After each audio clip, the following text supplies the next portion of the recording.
All right, what's up, guys? Welcome to another MLB The Show 24 stream here on Twitch. I'm NextJGGen24, and today we're gonna be. If you guys recall from the last time I streamed, which was Friday, I had finished up on the Battle Royale Program grind, and it started out doing the Season Awards Drop 6 program by completing the moments. And I'm at 25, so honestly, I'm halfway through.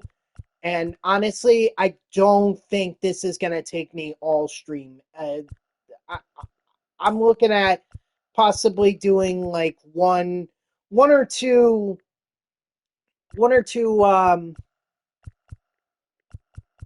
or two games. That should probably do it. I mean, there are a lot of stat missions here. Yeah, I'm going to do the complete game with the starting pitcher. Get Tanner Hawk done because he's obviously at the same time that I'm doing this grind, this program grind, I'm also looking to get the Team Affinity Chapter 2 program for the AL East done. As you can see, I'm at 24%, which is very low. Um, I just I just haven't grinded it, you know. And there's a reason why. I know I said after the stream that I may try to make up progress in the Team Affinity program. The only problem with that was that I knew I was going to probably finish up on the Season Awards Drop 6 program if I did that. And if I did that, then I would have nothing to stream today. And I'm not gonna so my plan is to start the grind today or finish up on the grind today. And then what I'm looking to do is do some of the conquest maps, particularly the um for those City Connect unis. Obviously, I'm gonna start with the Mets. That's number one. I'm not doing anything else, or I'm not doing any other map first. It's gonna be the New York Mets. So they're gonna be first. I'm probably gonna attempt the Phillies next, and then the Tampa Bay Rays as well. I don't expect to get that all done in one stream. I expect to get it done over the course of multiple streams. I'm also gonna grind this Kendall Graveman or this conquest map for Kendall Graveman as well, considering that I haven't even gotten that done. Um, So I'm gonna get that just so I could get the Graveman card. I need to build up my season one collections just to show you guys where I'm at. I'm at 176. Okay, that's not good. 176 with like 30 days left to go. Not good. I don't know how else to earn other cards. It's like I've done all the offline programs. I've done both of the battle royale programs. I've made it to I've made it to the World Series pack. I think what was it? I definitely made it this past season in ranked seasons, and it's like through that all, I'm only getting 176. I'm not even halfway, so I gotta grind to get some of these cards. Otherwise, there's an issue. But one thing you may have noticed when I was in the season one of collections thing is that there was a vault pack there. At 150 season one cards, you get a vault pack. So, and I did redeem that. So I'm gonna open that up to start out. It's not really anything special. These are the cards that are available. You could choose, I think, two of them. Yeah, two of them out of these cards. So not really a lot of options here. I think if anything, maybe if Duran and Cabrera or Randy Johnson show up, then I'll select them. Maybe Ellie De La Cruz so I can have the speed. If I were to get these guys, I don't even know who would be. I guess Dustin. No, actually, Nico would be worth it because he's actually 140,000. So that would be cool. Let's see. I get Nick Frazo. All right. I mean, I don't think I have Felix. Yeah, I don't have Felix, and honestly, I'm not. I'm not going to worry about JD. I know that's an opportunity right there, but give me give me Felix and give me Frazo. So Rip, not really not really a good pack, that one, but at least we did get a live series diamond in Felix Bautista. As for this guy, I'm probably gonna sell him because I really have no interest in him personally. I mean, yeah, he'd be cool. He'd be cool to have in just as like another season 1 card, and if I have to do the Dodgers, then at least I have another pitcher to go to. But you guys already know, like Glasnow has been playing up for me. He sometimes gets up to a 93. And I also have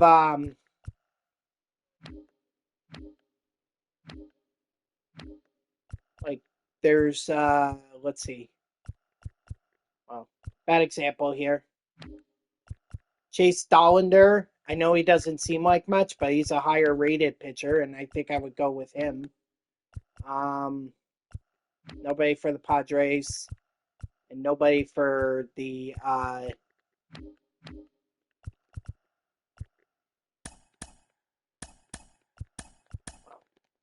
anyway, 843.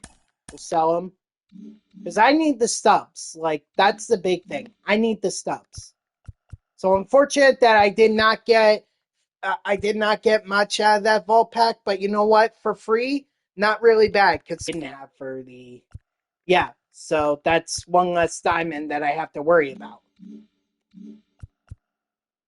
Okay, now I'm gonna shut up, and we are gonna actually get this grind going. This season awards drop 6 grind that I have been talking about, while also at the same time grinding for Team Affinity the AL East Team Affinity 1 Chapter 2 program.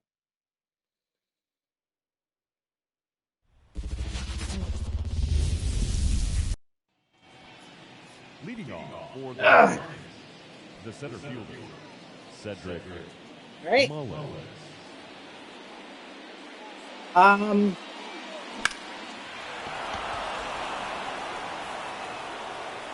Why does my thing still say Battle Royale Program 2 grind? That's not even right. Hold on. Season awards.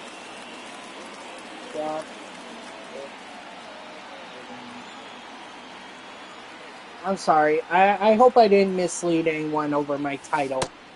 I don't know why it didn't update.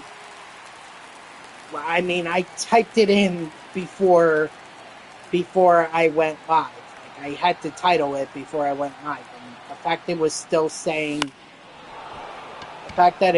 saying, oh, Battle Royale Program 2 grind, and I'm not doing the Battle Royale Program 2, or Battle Royale Program 2. I'm done with it.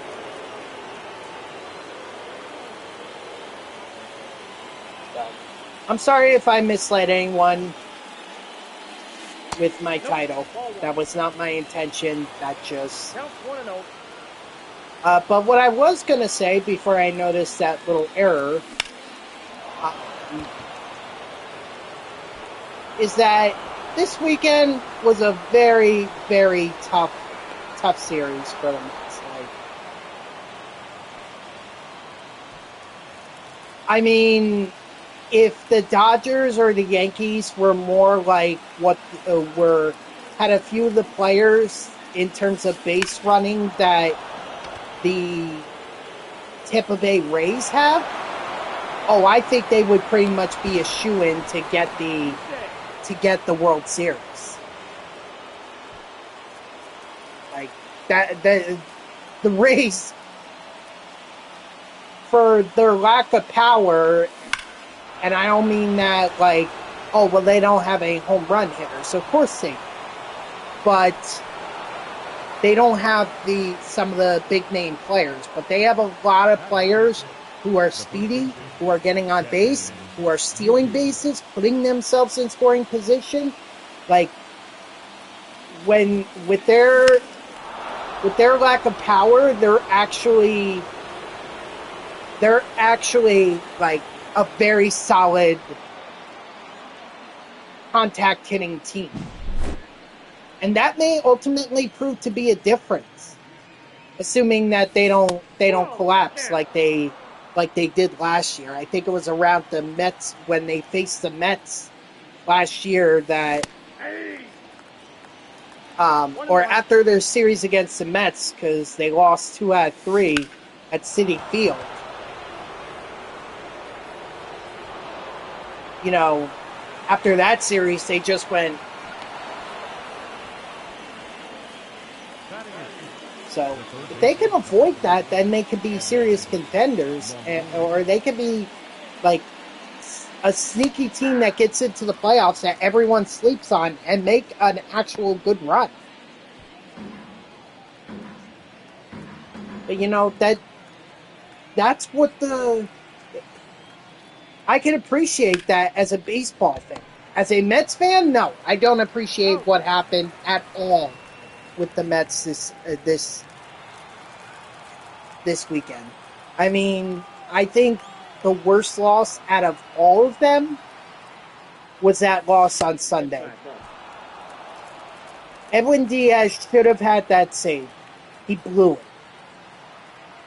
Diekman should have never been put in that position where he had to keep the game close.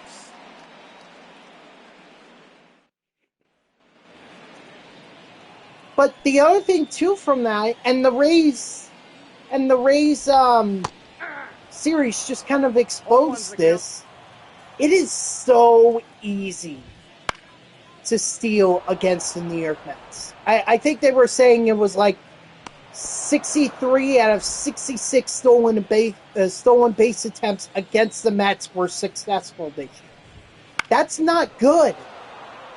If teams are stealing bases against you guys, against your team, they are getting into scoring position. You could have freaking Shohei Ohtani, Garrett Cole, let's see, who are some of the other top? Blake Snell. You could have Jacob deGrom. You could have all those guys on your team, in your rotation. But even they aren't going to prevent runners from scoring, especially if those runners steal bases on them. I don't know what the answer is. I mean, I share Lindor's frustration because it's even more embarrassing that a lot of the stolen bases that the Rays had were actually stealing third. As a team, you should not be letting the opposing team steal third on you. And that's what you're doing. I don't get it. I seriously do not get it from the New York Mets. And mind you, I was spoiled as a kid because I remembered watching Jose Reyes, who would steal 40, 50, 60 bases in a single season. He would do that. Ball, that's inside. And that was so key to the Mets when in 2006, like, not a lot of people remember Reyes, or not a lot of people. Reyes he was obviously overshadowed by like Carlos Beltran, David Wright, Carlos Delgado, but he was still a key guy to the Mets, to that Mets 2016. He was. Why? Because he would get on base, and when he got on base, he would steal bases, put himself in scoring position, so that Wright, Beltran, Delgado, they would just hit the ball and he could score. And mind you, that was an era of baseball where the stolen bases were, it's easier today than it was back then. And I mean, that's really saying something when you consider that back then Reyes would steal like 40 bases in a single season. That is a lot.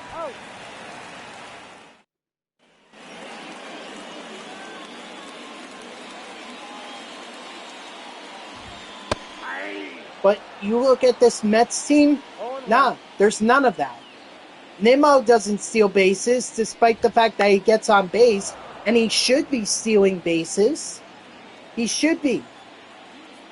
He has the speed. We know he has the speed, but apparently they're trying to make him more of a power hitter. And it's like, that's not what... If you're going to have Nimmo lead off, he should not be a power hitter. Did you not watch Major League 2?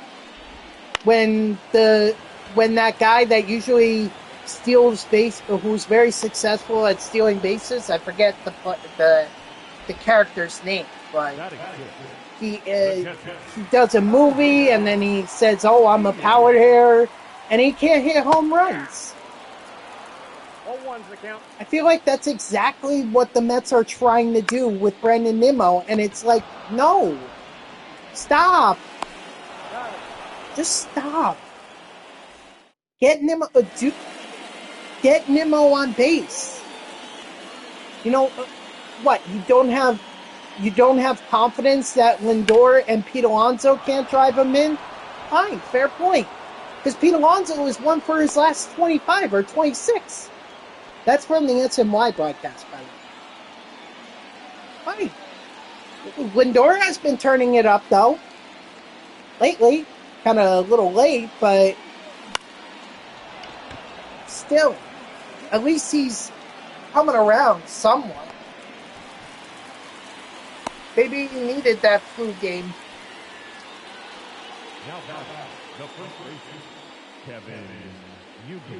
But get him on base. Let him steal a base. Or get him to work on stealing a base. I don't know. Have the Mets even stolen a base this year? Maybe Harrison Bader has.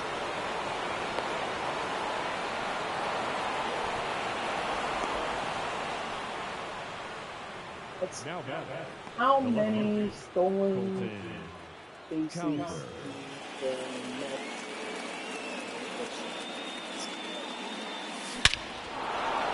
Nice Colt Calvert. Okay, so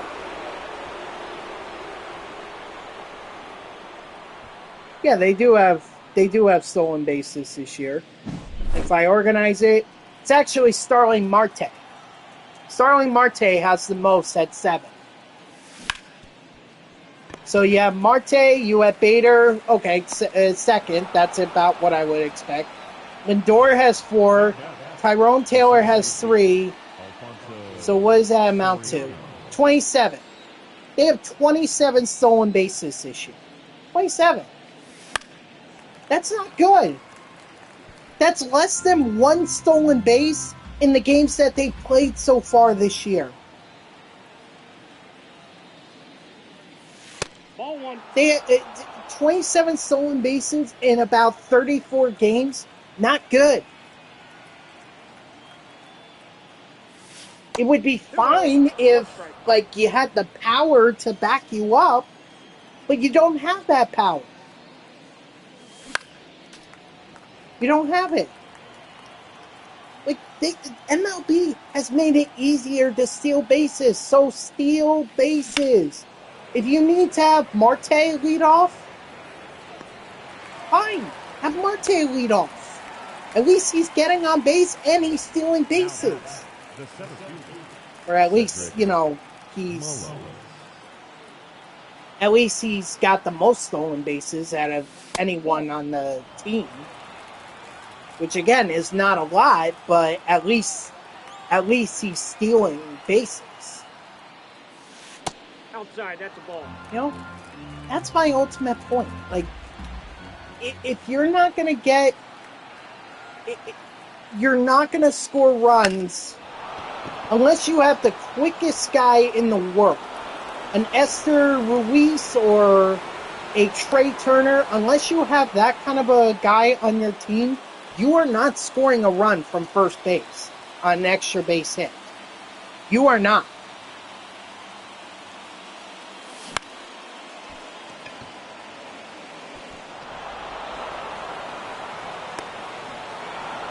So that's, I mean, that's just one aspect of it. The other aspect is they're not even hitting.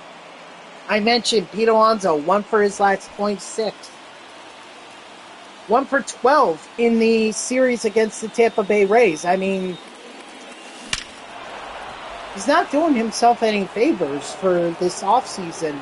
I was speculating with a coworker. This is a conspiracy. This is me being a conspiracy theorist right now. But but I was telling my coworker maybe Pete Alonso is doing this on purpose. 0-1. You say that and you're like, what? Do this on purpose? Why? Why would he do that? Well, think about it. He wants to be a Met. He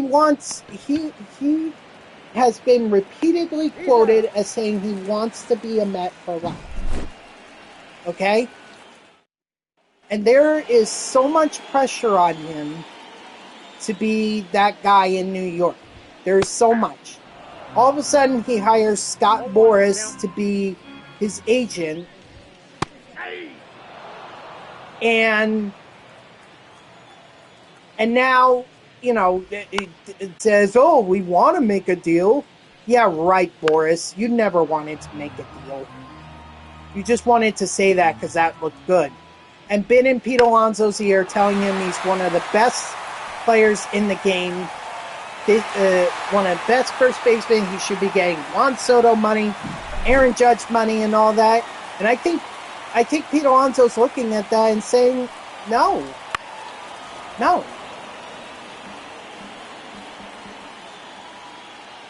So, this is just me speculating. This isn't what I actually think. But I'm just, for giggles, I'm theorizing that Alonso is purposely making himself look bad so that he doesn't get that money with Scott Boras and instead remains a Met. But again, that's me being a conspiracy theorist, and like I said, I don't think that's what's actually going on. I think what really is going on is that he's being figured out. And look, throughout his time with the Mets, he has never been... I mean, he's been known as a clutch player, yes. Well, he's had a few clutch moments, but in big games, like I'm talking about that playoff series, one of my coworkers pointed this out. That playoff loss in Game 1 against the Padres, where they were, I mean, it was a terrible loss. I remember because I was at that game. It was like the whole stadium had its breath taken out of it, sucked out of it. And then Pete Alonso does a post-game locker room scrum, and reporters asked him, oh, how do you feel out there? And he was like, oh, that's fun. Really? That was fun, getting your butt handed to you by the San Diego Padres when you're at home, when you won over 100 games? You're telling me that's fun? Because I can tell you as a fan, it was not fun. It was not fun watching. That was hard.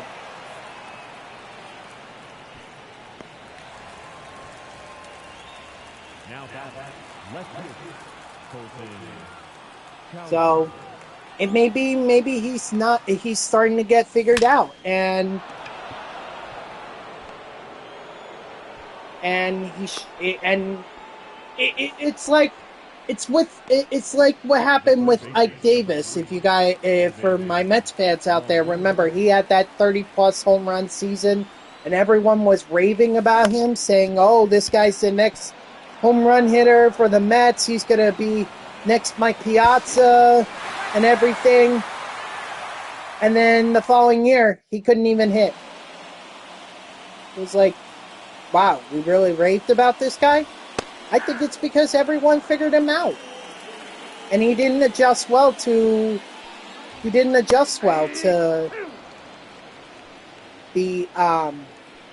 MLB. or he didn't adjust well to pitchers who figured him out.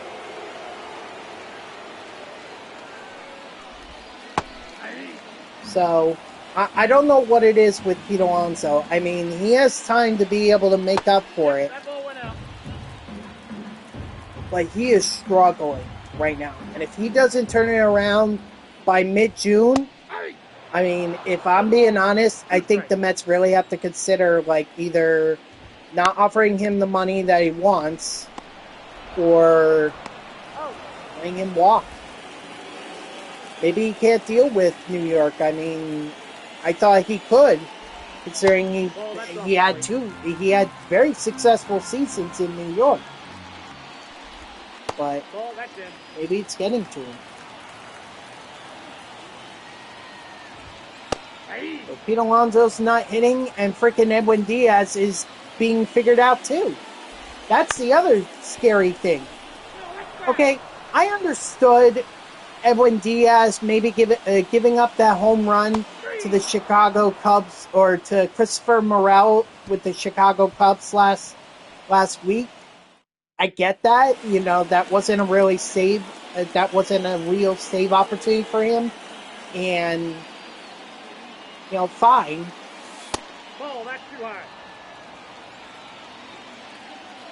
But that game yesterday against the Tampa Bay Rays, literally one strike away, and he throws a hanging slider that Rosarena drives to tie the game. A blown save.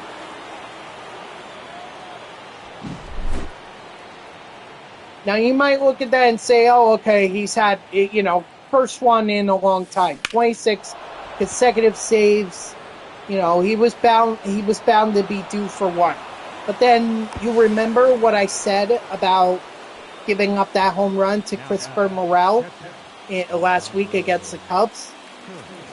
And now I'm starting to get worried that maybe teams are figuring out Edwin Diaz.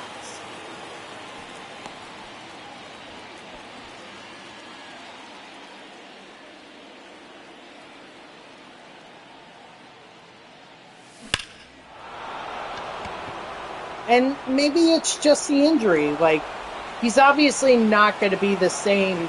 He just had major knee surgery. He's not going to be the same that he was in 2022, which is unfortunate because that was his most dominant.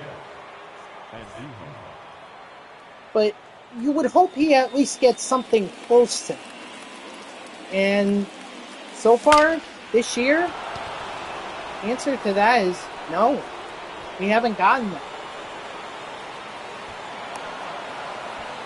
I mean, I'm actually at the point right now where I think the Mets should be going with Reed Garrett in save situations, and just let Edwin Diaz kind of chill in the eight hole until he gets his footing back. I mean, who else do we have in the 8 hole? Adam Ottavino, because that's worked out so far.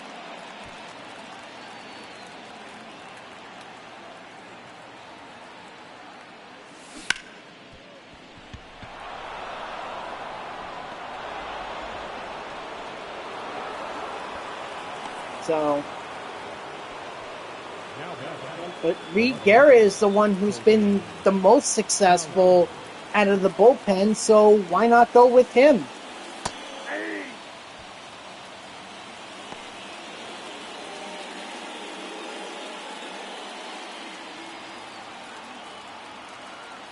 There's just... I mean, you look at his win-loss record, Reed Garrett, you would think he is a starting pitcher.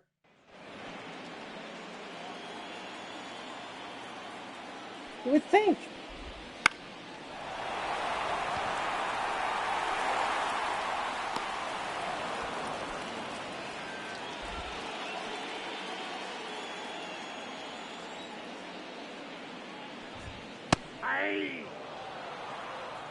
So I'm just saying, this was a bad series against the Milwaukee, or I'm sorry, against the Tampa Bay Rays. They should have at least had one win. They didn't. And now they're going to St. Louis, which, if you remember from the last weekend, not this past weekend, but the last weekend, the Cardinals took 2 out of 3 at Citi Field. 0-1. So what the hell? You think I'm gonna do? You think I'm gonna expect Oh, that's just any out. different results?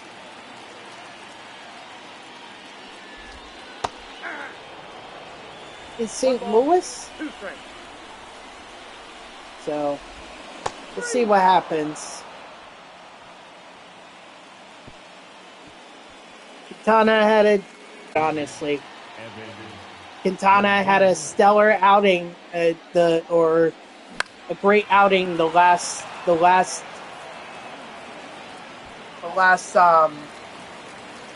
in his outing before that last start. I'm not surprised that he got nothing, or he had nothing for the Tampa Bay Rays.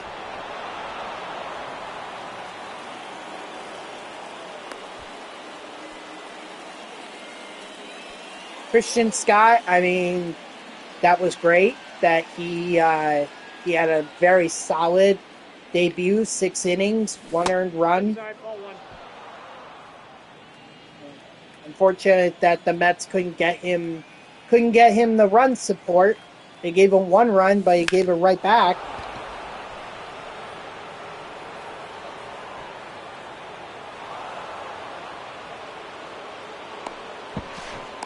He's safe.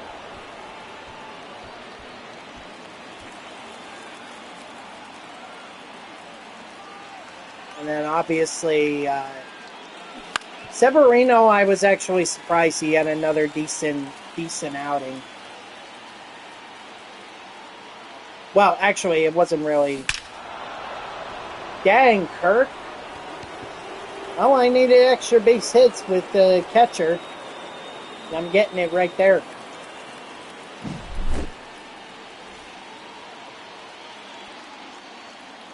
Anyway, so just that whole Rays series was just awful. The Mets were awful, plain and simple. Now battle, the designated hitter. You know, I have to wonder when Lindor slammed his glove on the ground after so many stolen bases. I have to wonder if he's frustrated, if he's just frustrated that the relief pitchers are not checking back the runners, or if he's just frustrated overall.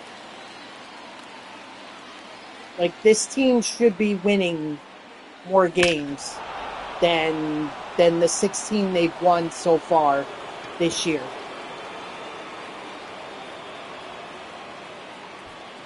I'll just say that home run by Juan Soto was very weird. I don't think I should have had that home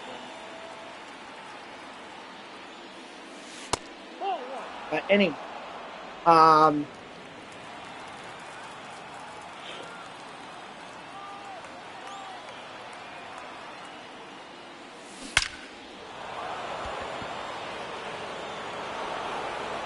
I'll take that wall scraper. I need it anyway for home runs with first baseman.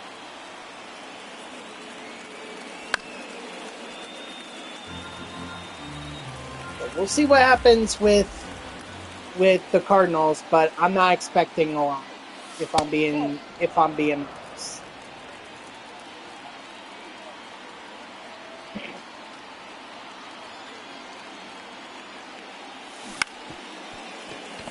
And also, can the Mets get rid of Omar Narvaez? Like, it's clear that Francisco Alvarez is the guy. He's the guy that is going to be the backup catcher, and Narvaez can't do anything. Can't hit. He can't throw out runners. So what the hell is he doing? He's not even a glorified DH. Strike 3, sit down.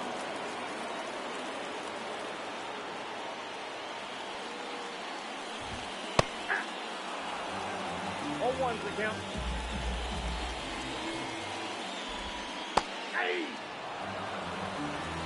No ball, 2 strikes.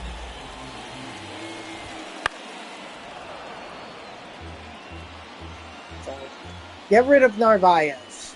It's like McCann. Get rid of McCann. Up next Strike is 3, Bob sit down. the right McCann was fielder. not doing anything for the Mets. Okay? 1-0. We know Narvaez is the guy. We know he's the guy.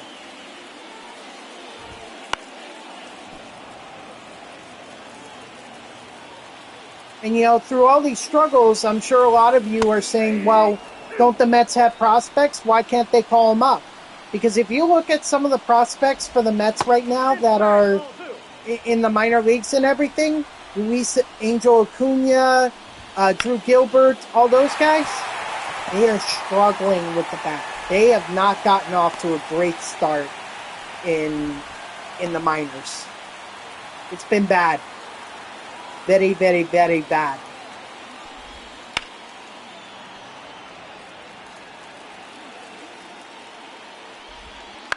Like, Out. you can't just, I mean, Christian Scott may be one of the few call-ups this year. And honestly, Christian Scott is up because we needed him. We don't have Kodai Senga, Now and batting. everyone else that's in the rotation right now for the Mets is a glorified 3, 4, or 5 starting pitcher. Not a 1 or 2. And Scott, I mean, I'll put him at a 2 at the highest. And I don't even think with the return of Kodai Senga, that's really going to mean anything. So even when we do get Kodai Senga back this year, I don't know. I don't think it's going to make that much of a difference.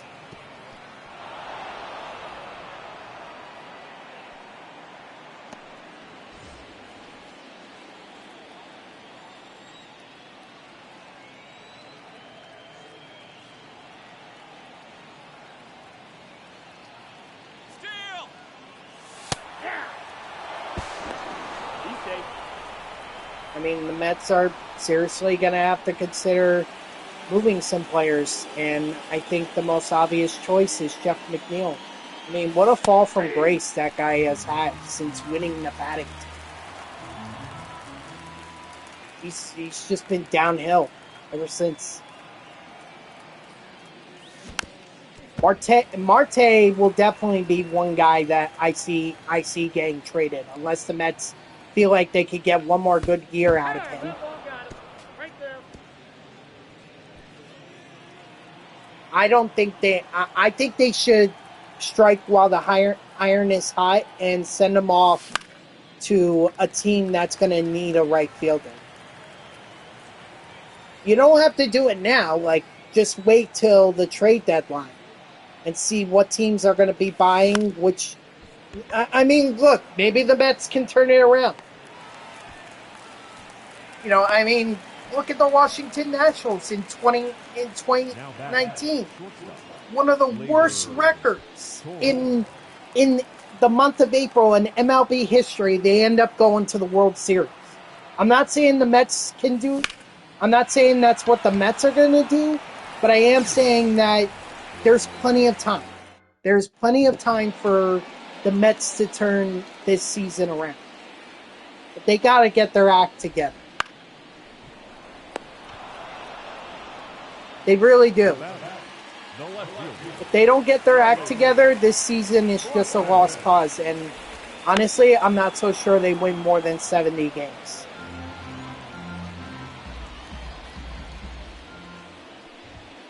Ball. Down.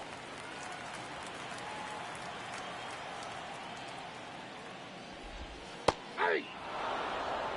1 ball, 2 strikes. No. Inside.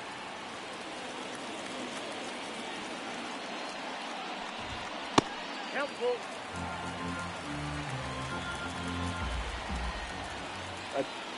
People that I would say are likely to be traded.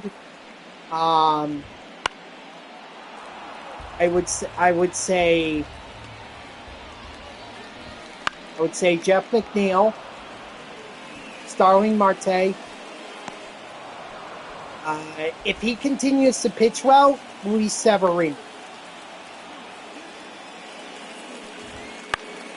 Okay, Severino. Maybe you could get like a pitching prospect that the team is not willing to invest in, and plus Severino is only on 1-year deal, so a team that needs an extra arm, they could throw him in, or they could use him. So Severino. I don't like the maybe they. What's up, Grayson? How are you? Maybe the Mets. I would hate to see this happen, but if they're really in a losing situation, if they're selling at the trade deadline, I would say Reed Garrett. I mean, he's been fantastic for strike while the iron is hot. If you're going to be selling. That pitch is out. All right, Grayson, we'll do our game after I finish this up. And I'd be doing a lot better if my Mets didn't stink. If my Mets didn't stink, then maybe I'd be doing a lot better. But right now they stink. They just got swept by the Tampa Bay Rays. They're getting or base runners are stealing bases all over them. Like, not even success. Well, they are successful, but what I mean is that Now batting, third baseman. they're stealing bases and getting into running positions, and the pitchers are not doing anything to throw over and keep the base runners close. And no one behind the plate, Narvaez, Nito, or Alvarez, are throwing out these runners. It's awful. It is awful.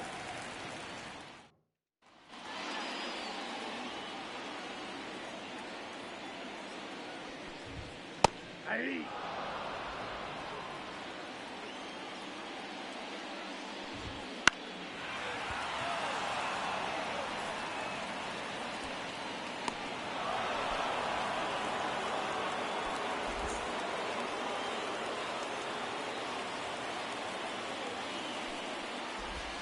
Hey. 0-1.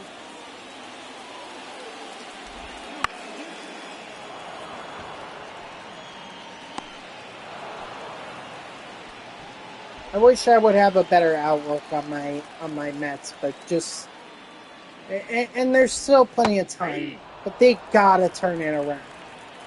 They have to.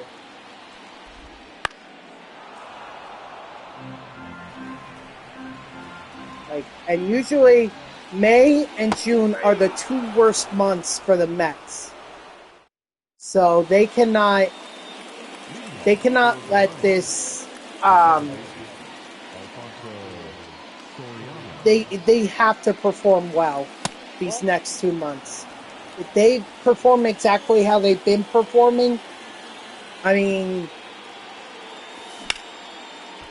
they're going to have to start selling. Like selling off, trading away players, and start rebuilding.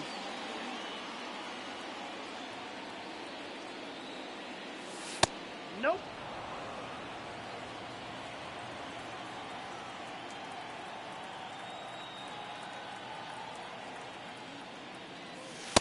Two and 0.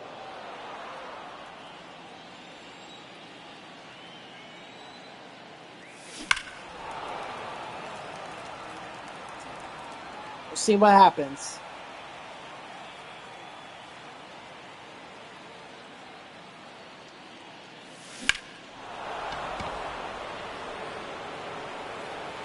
Nice extra or home run, actually, by Cedric Mullins. I wasn't sure that was going to be a home run. I thought that would just be extra bases, maybe a ground rule double, but if I was lucky, maybe I could stretch it out to a triple. And games like No, I will give you the home run. It is at Coors Field, so. The batter, the shortstop, Labor Torres. Okay. I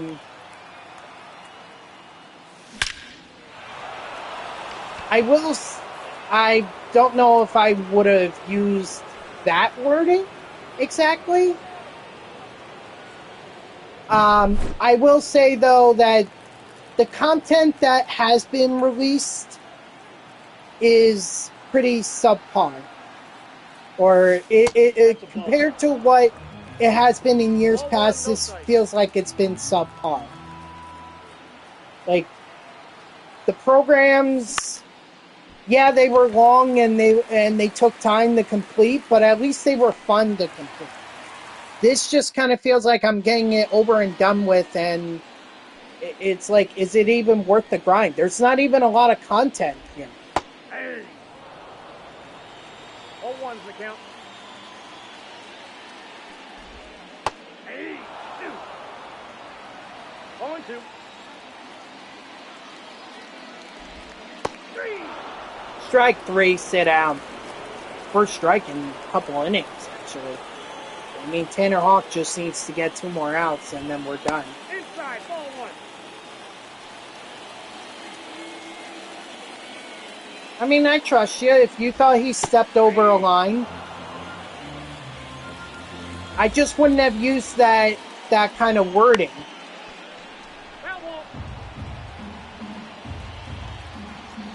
I would have said that compared to years past, this content, yeah, it stinks.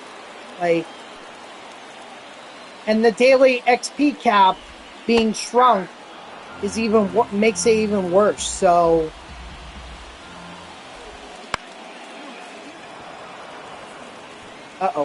may have overran that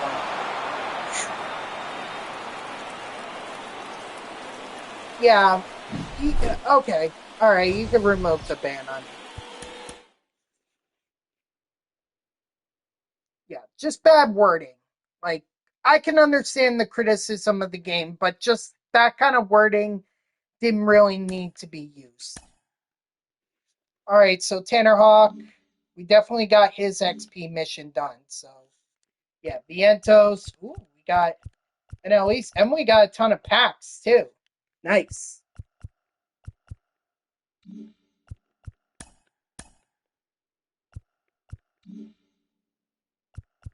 Yes, sir. Yep.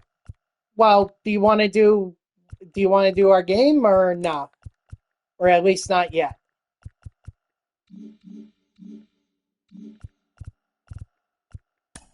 Okay. Okay. We'll open packs. First, let me get these Team Affinity packs out of the way, or these packs from the Team Affinity program. Let me get them out of the way. I'm actually going to go Jason Dominguez only because I fit well with him. I'm hoping my pack luck will be good today because haven't had much pack luck other than what I got out of the vault pack. And I opened that up at the start of the stream. I got Felix Bautista out of it, so.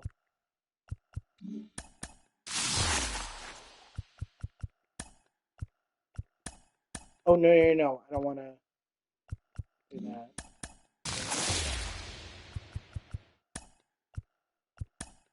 Whoops. Nope. I want to quick sell that.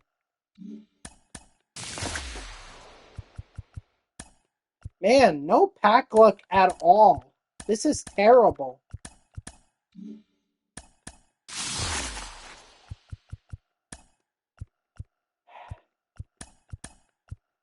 That's frustrating.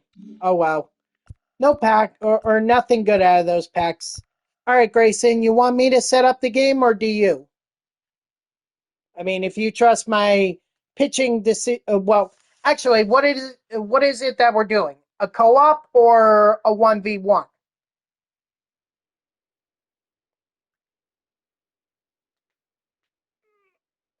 Co-op? Okay.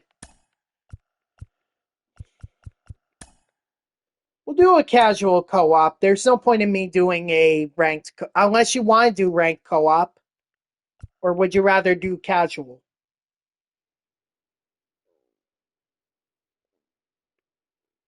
I really should provide that option.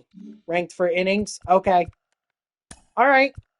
I mean, it's going to be a little late considering that the program ends at 3 on Friday, so but okay. All right. Let's see. Where are you? There you are. All right, just sent it to you.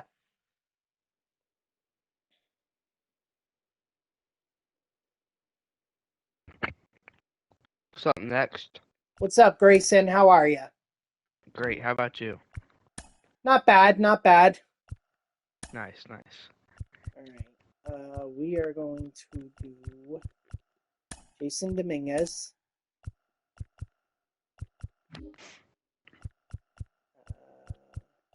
Let's see. Josh Bell. Put in John Franco. You're putting John Franco in? Okay.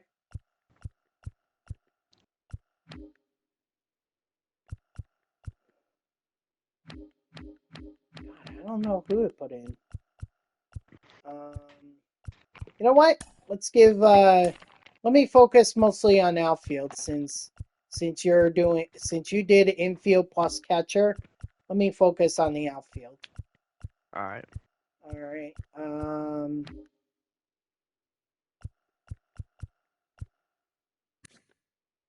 Will Myers is first base.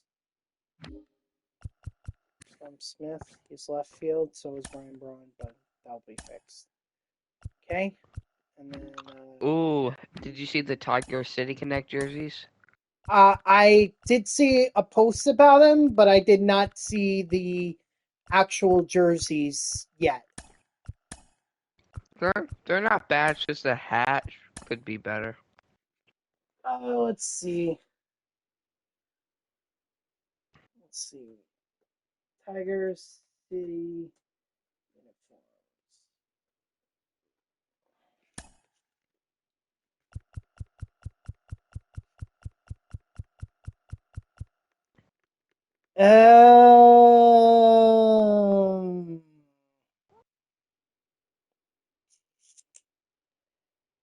I mean, that pretty much looks like a soccer version. A Yeah, soccer.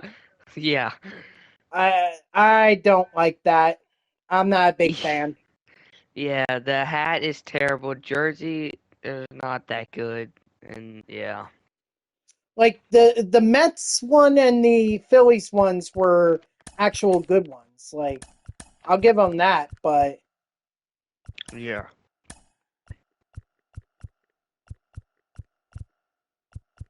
do you want Josh Bell over Keibert Ruiz in fourth? Yeah. Yeah, I'll Okay. take that. Yeah, that's fine. All right. I think that's what we'll roll with for right now. That's fine.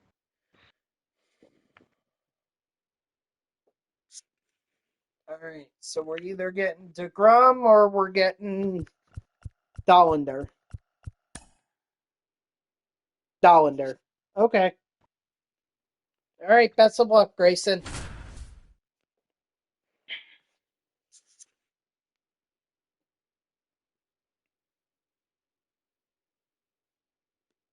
Sandy Alcantara.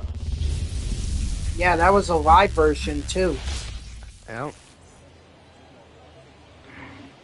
But they do have Byron Buxton in the lineup, the captain version, so be on the lookout for that. if he gets on, they might want to try to steal with him. So yeah. Well, even more than that, like he's a solid hitter. Yeah.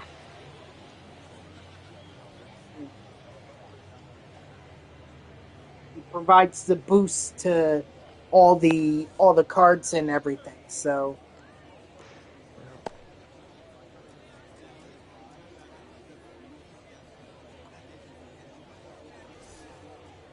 Leading off for the players, the center fielder, Brenton Here Doyle. we go.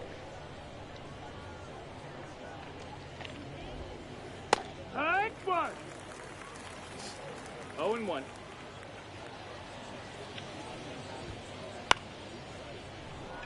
Wow. Blooper base hit. Dang it. Just gonna have to watch out because the 99 speed, it may run here. Oh, it pick him off. Okay. If I took a step. Hey, Alright, too late. fine.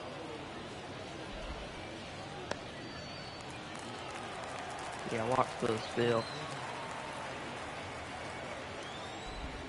No, he's safe. Well, now I can't throw over, so Yeah. if they go, I have to sidestep. That's the ball. 1-0. Darn it. Go one, go one. Now go Three. home. Nice! Or, I'm sorry, not go home, but go 3. Nice. Nice. Way to heads up. Nice heads up play there. Thank you.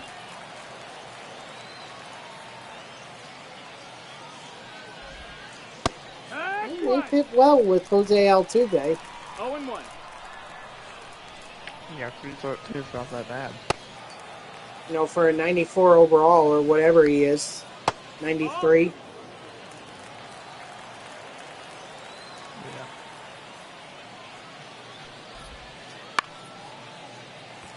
Nice. All right.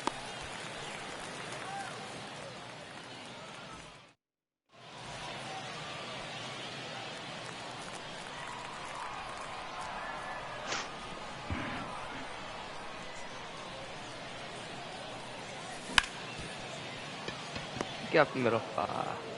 Nah. That was always going to be tough. Batting second.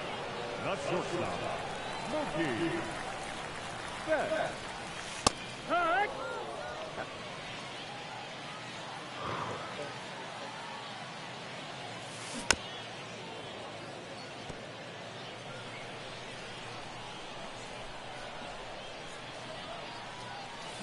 Yeah. Oh, wait a minute. That's all right. All right, it's Ryan Braun's debut. See what Here he we can go. do. A guy that I can't sell. That's the ball. 1-1.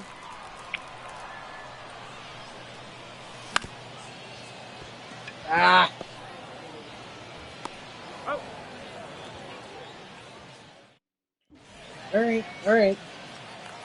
Alright.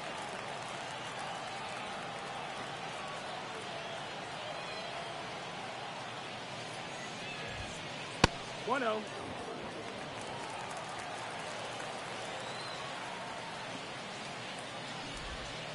Hut.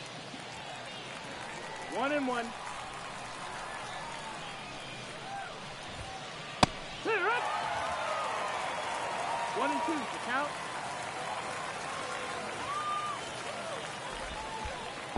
Two and two.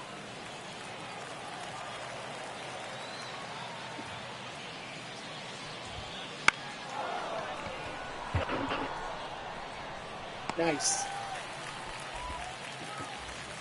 Batting fifth. The left-hander, number 25. Byron Buxton. All right. 0-1.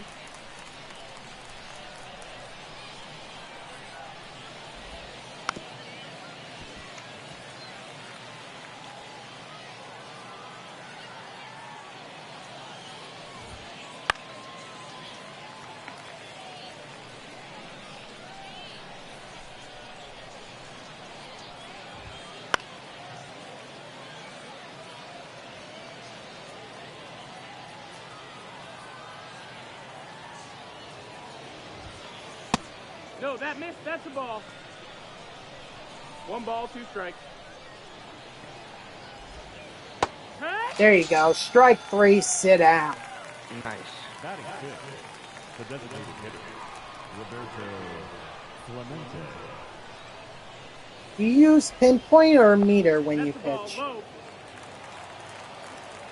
I use pure analog. Oh, you use pure analog. Got it.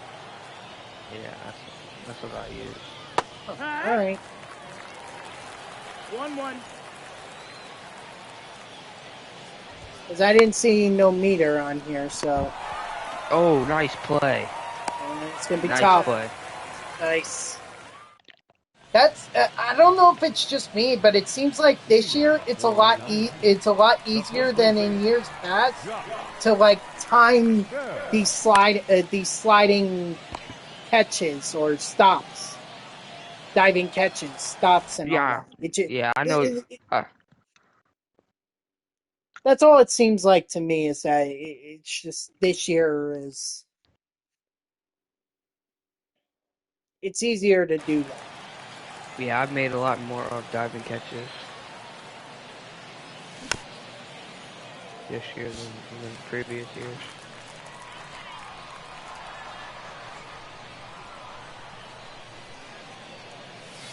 One ball, one strike. Come on, Don Smith.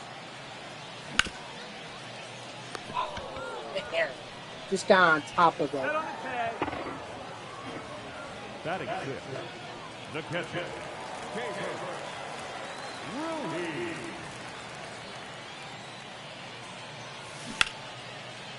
Nice. There you go. Nice hit. Nice That's hit. gonna be a Go double. go to. Let's go. Yes, sir. Now the pressure's on me to come through. 1-0. So, am I going to come through or am I going to crumble like my Mets? You're gonna come through. Not if I swing at stupid pitches like 1-1. that. They're not giving me anything to hit above the zone, so they're just that's my bad. No, Chasing those stupid pitches, and I really shouldn't be.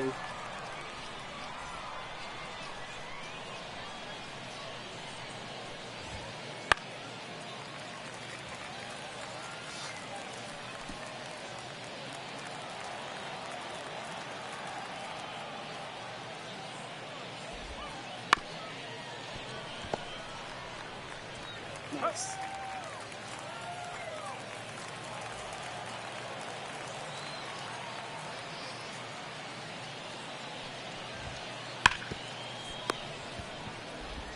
Oh, that's why. Although, truth be told, I don't know if he really needed to do the whole, like, Derek Jeter impression. He could have just planted his feet and thrown the ball. You know what the Tigers tried to do? What's that? With their City Connect jerseys, they tried to make the pants kind of look like jeans.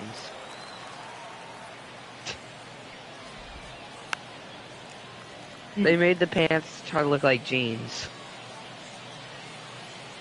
I'm not a big jeans guy, so Yeah. I'm not really Feeling that. too much in favor of that. But then again, I'm not a Tigers fan, so Yeah. and I really don't care for the jersey person. I mean, there's probably going to be a conquest map out on it if it's because they've already done that for Philly, the Mets, and the Rays. So Oh, come on. nope. You never said, I think What- that oh, I sounded forgot like to a ask. perfect. Yeah, A I good forgot to timing. ask. What do you think about the Rays to connect? I'm not a big fan of that either. My big issue is that I can't see the numbers on the back of the jerseys. Yeah. Who's your favorite? What's like the favorite best looking City Connect, you think? I mean, obviously, I'm going to be biased towards the Mets one, especially since there's a lot of meaning behind that one Yeah. that they have. But I mean, the Phillies unis are cool too. Like I like those jerseys too. Center fielder. Yeah. But as far as Tampa Bay and Detroit go, nah, not. I think those are big L's. Yeah, big L's, yeah.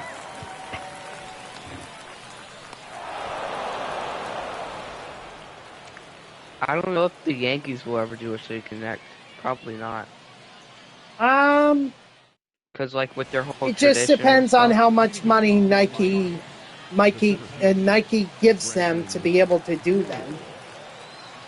Yeah.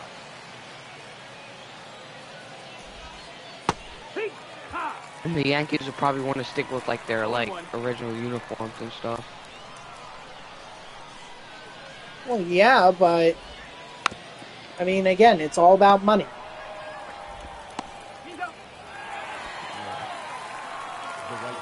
All about the money. Who did the Mets play that last series? The Rays, and it was horrible. No ball. Oh yeah, that's right. Yeah. Swept, and didn't even shouldn't have been swept, but Did Edwin Diaz pitch? he did. In fact, that third game they lost because of him. He was literally one strike away from getting the save, and then he gave up a home run to Randy Arozarena. That was it. Was it a walk-off? Yep. Oh, no. No, the home run was just, it tied the game. So it sent the game into extras, and then DeLuca, I think is his name. Nice. Good play. Like I said, it's very easy to make these diving catches this year. Yeah. Did you I forgot to ask. Did you end up meeting Edwin? No. I didn't pay the money, and plus I kind of wanted to take a break from. I wanted to take some time to kick back and relax from after returning from the UK. So, yeah. What's up, gamer? How are ya?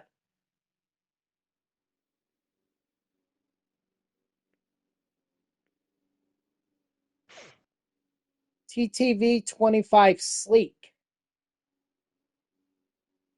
Let's see. Wait, what happened?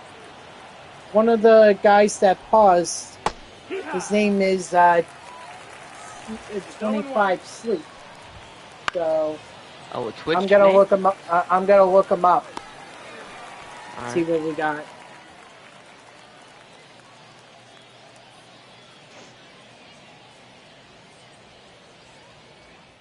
So it's possible we could be playing a Twitch guy. It's possible, but I'm not seeing him here on Twitch. That's the ball. 1-0. I see Sleek BP, Sleek 4, 2K Sleek. No, I don't see him here, so maybe he used to be a Sleek Twitch streamer, but really hasn't. But maybe he doesn't stream anymore. The left fielder, number 8, Ryan. Oh, first time using blonde. No. Man. It's all right.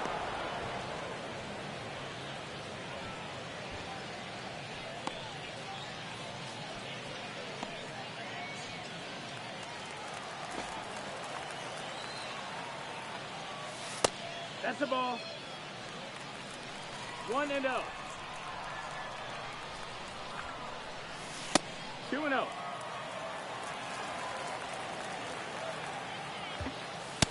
That missed. That's the ball. 3-0. Nice.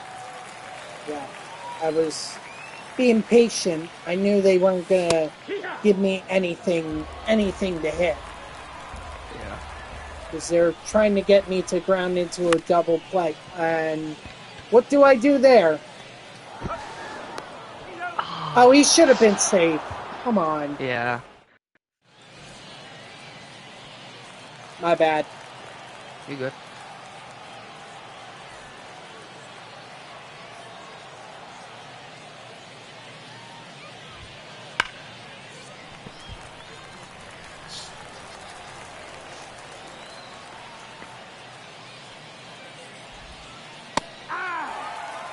Oh, what you think about the Padres picking up Luis Ariz? Very interesting. I'll say that. I mean, obviously, that's a good pickup for them. I thought it was so Yeah. funny too because they actually showed the clip of the prospect that the Padres traded to get a rise, and I thought it was just so funny how it was during a game that they traded him. Yeah. So, but And I didn't it seems go like three. the Go three. Sorry. seems like the Marlins didn't get a lot of like stuff for Ariz. But I mean, oh, Yeah, I would think home. that Oh, get him. 0 balls, 1 strike. Nice. they tried to squeeze play. Yep. Good thing I didn't give them anything to hit. Ball. So it's clear that our opponents are. Oh, Get thank down. goodness. Yes. That's my. See, that's why I try not to pitch.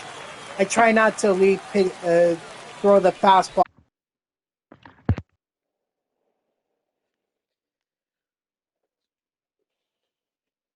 Ow.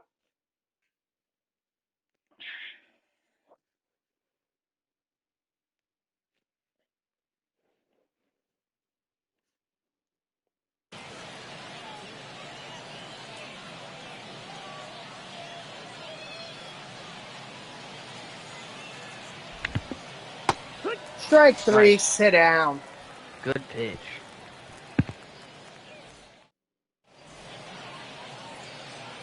Leading off for Long Island, the right fielder, Dominic Smith. Ball. 1 ball, no strike.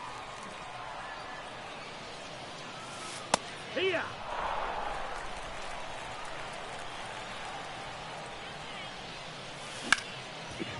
There Nice. you go. Nice hit. Thank you.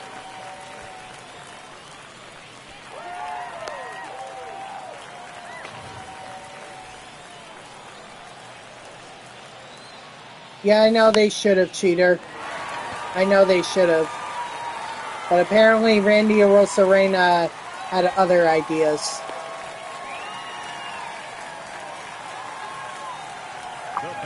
Yep. Yes, he did. A slider that didn't slide. It was hanging. 1 out. I would have walked. I would have walked or like intentionally walked him. Yeah, maybe they should have done that. But the other thing too, by doing that, is what if Diaz gives up the home run to the next batter? Then instead of it going to extras, now you just gave up the game-winning home run. Yeah. Oh, I thought you said you didn't want to play soccer, Peter. Ball. 1-0. There Nice. we go. Good hit. Nice.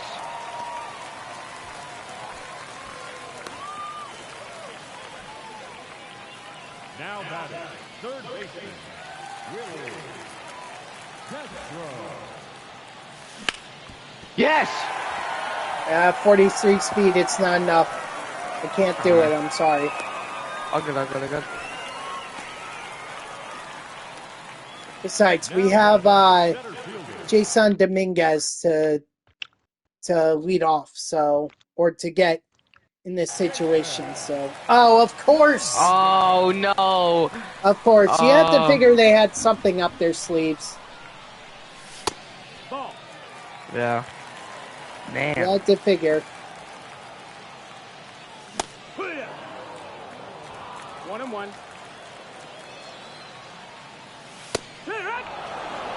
I should have swung with that. 1-2. 2-2. Nice. Good thing for that animation, because I'm pretty sure I tapped the contact, and Yeah. that would have been a strike 3.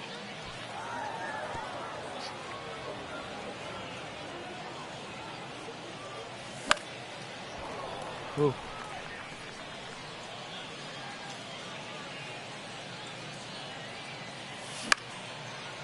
Oh, come No! on. Oh. Dang it!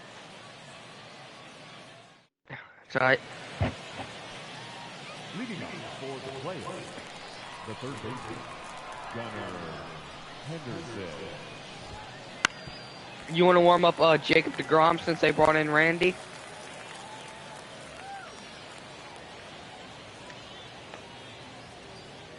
Are we in a freeze-off? We might very well be. Oh, no. Nice, gamer.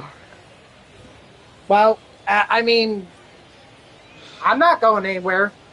I'm not either. I'm getting this win. We want to try and freeze us off. I mean, this was a competitive game. And Yep. I don't want to do that, so... Oh, well, we're not leaving. I'm not leaving. So, alright, let's see. Gamer says, you finished P5 and common Mitch Spence over the weekend? Nice. How's he doing for you so far?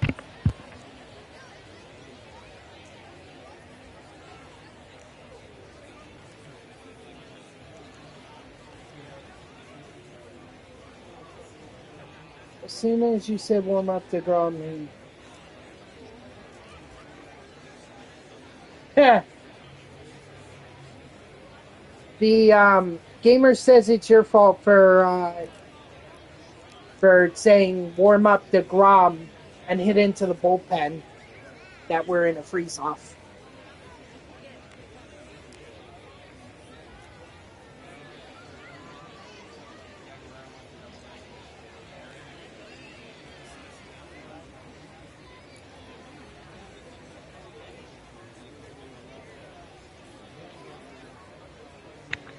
I hate to do this, TNX. No. Don't. These servers effing suck. Well, I know we wanted a great game. And, unfortunately, we are where we are, so, but we're not leaving.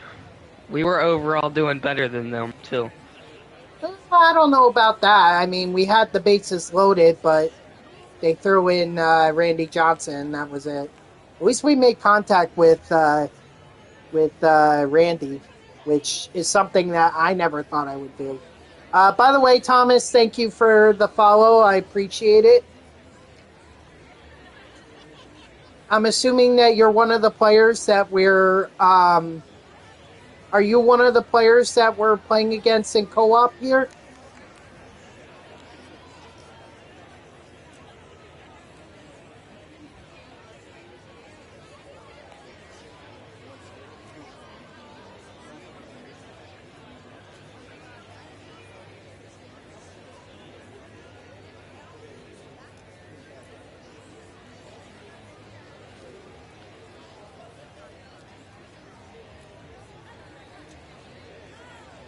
I followed you last year on my real account. I forgot.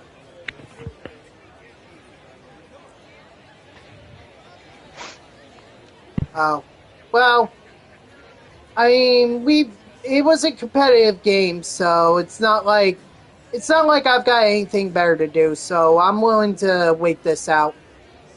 Usually co-ops or usually in freeze-offs like this, it should have already been like done. It either, for the most part, in the freeze-offs that I've been, usually the game ends after, or it says player or lost connection to opponent, and then I would end up getting the win. Nah. We'll, it's fine. They're,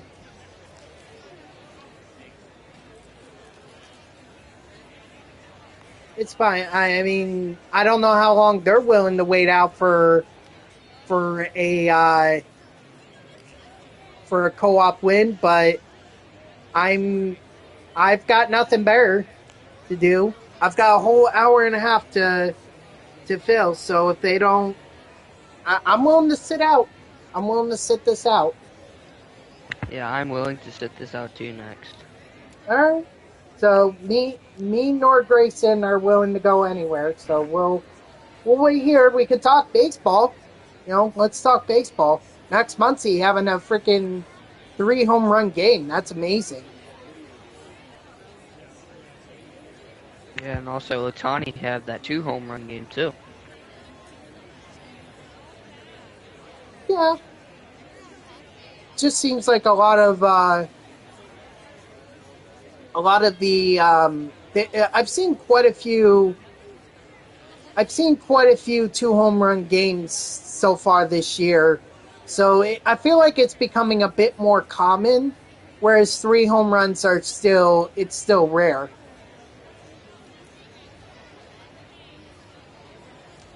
Let's see. In the new Lego Star Wars show coming to Disney Plus, they made a Sith. Uh, Gamer, you're talking to the wrong guy when it comes to Star Wars. I know nothing about. I know nothing other than the basics of it, and even then, my knowledge is pretty sparse. I mean, it's fun. I like that the programs are easier. I like that the programs are easier to grind. Like, I like that. My only issue, though, is that right now there's not a lot of content. I mean, season 1 cards, I only have 176 out of 400. And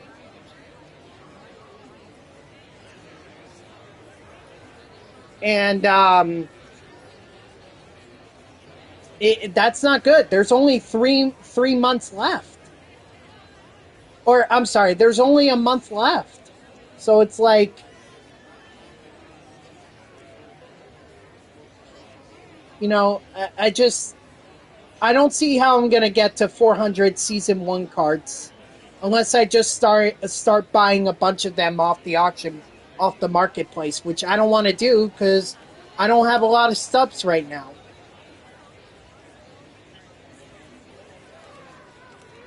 I mean, for EA,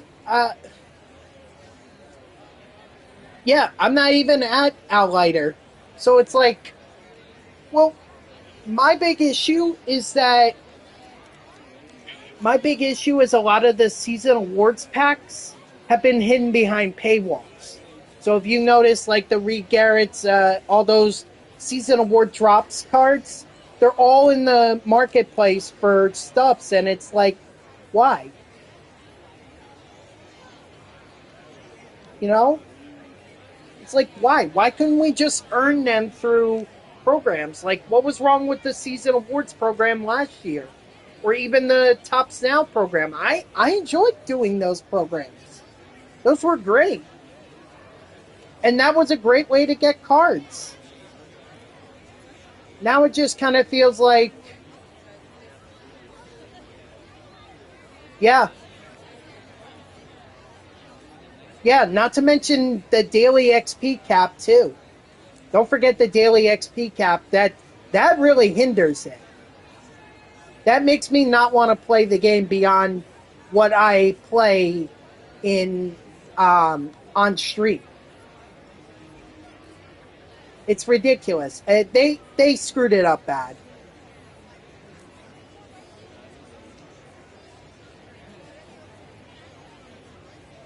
Limited, like, do you think he's going to be gone eventually? I don't know if he's going to be gone. I mean, they really have to have a good reason to get rid of him. I don't think he's going to leave unless he leaves on his own terms. But from when I when I spoke to him earlier this year, it didn't sound like anything was going to change. Maybe they just put a little too much emphasis on the Derek Jeter and Negroes League storylines, because that's what I talked to him about, was Derek Jeter and Negroes League storylines. And he was really excited about it. And hey, listen, you could be excited about it. It's really great. Storylines were so successful last year. But, the main bread and butter of MLB The Show is Diamond Dynasty. So, Next. hold on. Once it goes Oh, good. full new gen, it might be better. Like, you're talking beyond the next generation, like after like PlayStation 6 or the Xbox whatever. What's up, Ryder? How are you? Welcome in. Thanks for stopping by. I'm sorry you tuned in at a time when I'm in a freeze off on co-op, unfortunately. But I'm not going anywhere, so we're gonna stick around until either this game is over or whatever. Like they take it off PS4. Gotcha. Might get worse, to be honest, since SDS going full pay to win. Yeah, I mean, it definitely seems like this year they tried to do the pay to win deal. Anyway, what were you gonna say, Grayson? I'm sorry. My bad. Are we playing that Thomas dude or no? No. Oh, okay. Yeah, it's turning into exactly. Actually, I would argue it's turning into FIFA Ultimate Team or Hockey Ultimate Team. Madden, at least you could still do like you could still do solo battles and everything. No, I didn't think it was you. I mean, you said that you followed me on your previous account and you got locked out, so now you're on a new account and just saw me scrolling. So yeah, I didn't think it was you.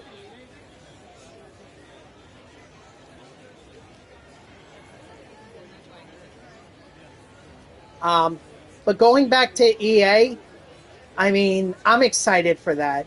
I really do hope they don't F it up badly. But like, this is going to be the first time that we're actually going to get the real name rosters in the game. You know how for so many years you had to download the roster names online and everything? How have I been? I've been good. I mean, baseball fan wise, not really great, but other than that, I'm doing okay.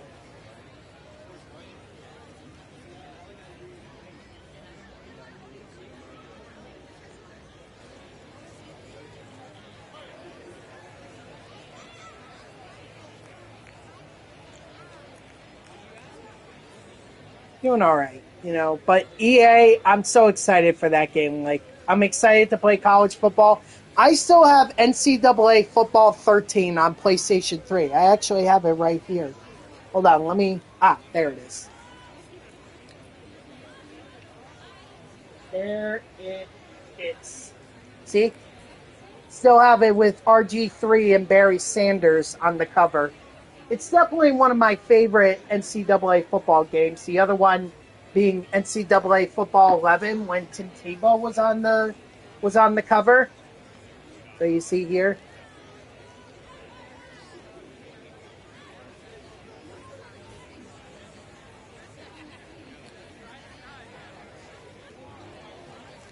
But yeah. Ingram on it, so that's NCAA Football 12. That was another one that really renewed my interest in college football. Yeah, 14, I liked the scouting in it. Like, I enjoyed the scouting. As far as the recruiting goes, I thought they screwed it up the final year. At least I felt like they screwed it up the final year. The recruiting. The scouting was perfect, but the recruiting, not so much. all the points and then when the recruits did the campus visits, then they had those extra, or they had those goals that would boost their overall interest in the school if you would achieve them. It was like, but at least 14 had Ultimate Team in it, which I don't know why they couldn't have done that in 12 or 13, considering that Ultimate Team at that point had been in Madden since Madden 10 at that point. So why didn't we get it in college football? Especially knowing that the way that they did it was exactly perfect, which was get all the NFL guys from their and put them in Ultimate Team with their in their college days. So Peyton Manning, Mark Ingram, I think, who else was it? I think they did Sanders. I think they did him. I think they did Ray Lewis too. Ray Lewis when he was on Miami. That was really awesome.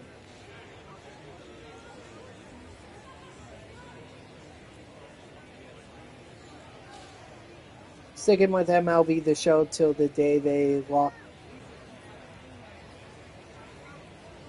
Favorite NASCAR driver? All time, Jeff Gordon. Currently, I have 3. One, my top guy is Joey Logano. He's my top Ford and my top favorite. Second favorite and Chevy driver, Chase Elliott. And then for Toyota, it's Martin Truex Jr. because I live in New Jersey, so I've always rooted on Truex. Are you a NASCAR fan? See the Legend cover. I may pay extra for it if it's worth it. I guess we'll see. Did they release like the cover? Did they release the cover athlete or not yet? I mean, we're only a couple months away from the game. It's either coming out in June or July, so we're only a month or two away. Oh, who are your favorite drivers? Not yet. They said it was going to be someone for each conference. So someone from Big Ten, Pac-12. Well, Pac-12 is going to be. Why? Why not just have one guy? Especially since now we're losing out on the big Pac-12 and the Big 12 too, or we're going to be losing out on those guys. Yeah, me neither. Chase Elliott? Okay. You know what's pretty cool, Ryder, is that I actually went to Dawsonville, Georgia in 2022. My dad and I went down to Talladega, and we were staying in between Talladega and Atlanta. So the first day that we got there, my dad's like, why don't we go up to Dawsonville, Georgia? We're not doing anything anyway. So we went up there. It was very cool. We saw the pool room. We also checked out the Elliott Racing Museum, where they had all of Bill's stuff, all of Bill's brother's stuff, and all of Chase's stuff. Yeah, I'm not too big on Frank the Tank. He's too over the top for me. He's too over the top. You know, I get his frustration, and right now his frustrations are definitely justified. But in terms of overall, I'm not a big fan. The funny thing is that Frank the Tank actually gave the command for the Martinsville Xfinity race, and I know because I was there. I saw him give the command. I don't know if he was in while the Mets were playing Cincinnati. I mean, it still seems like a far drive considering it's Virginia Martinsville, Virginia. Oh yeah, yeah. I think that's the correct assumption. Although one of my viewers here is actually friends with Frank the Tank, so he's not in here right now, but he is friends with him. So Kyle Larson won last night. I know the closest finish in NASCAR history, 0.001 seconds. Yep, I know, I know. I'm back next. All right. I know it. Believe me, Ryder. Closest finish in NASCAR history has like over 9,000. The um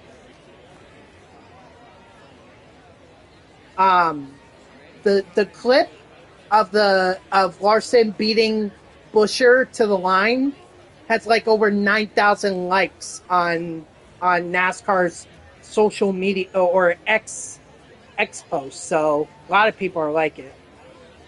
Frank Thomas. Man, Is that the guy? Wait, Frank Thomas, is that the guy who um didn't he like end a stream because he was viewing the no one and he got frustrated by it and he went I hate viral? Is that the I Frank Thomas? I hate that Frank Thomas dude. I do not like him. He's rude to his viewers and stuff.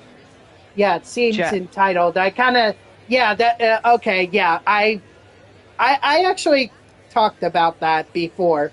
Last year I did. He pushes down. Oh my god, that's terrible. What the That's assault. He should be in And jail.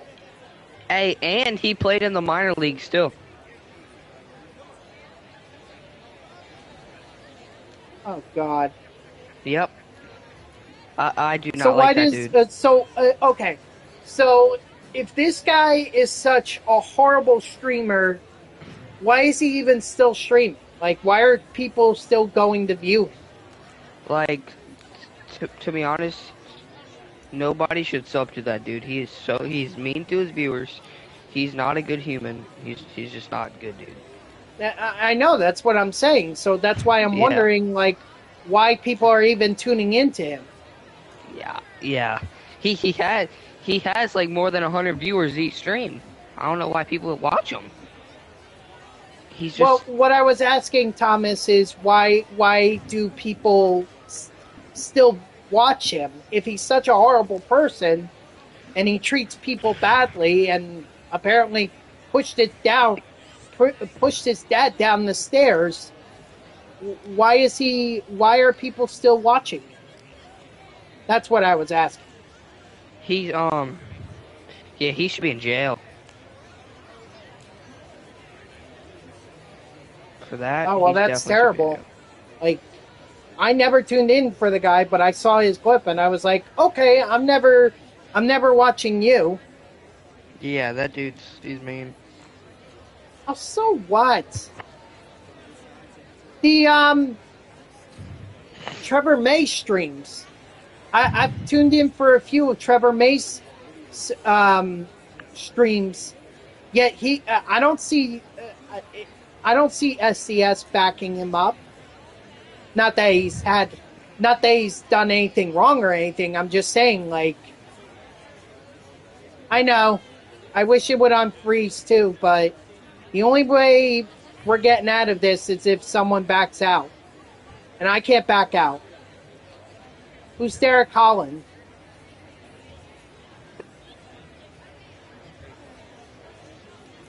Well, thank you, Thomas. I appreciate that. And I mean, look, SDS definitely, SDS knows who I am because one time I was streaming, I was doing a Battle Royale game, and I hit like 3 home runs in a row, and all of a sudden the SDS guy comes in and he's like, "Oh, great job with that." So they definitely know who I am. All right. Thanks, Thomas. Appreciate you being here. Thank you so much. And I look forward to seeing.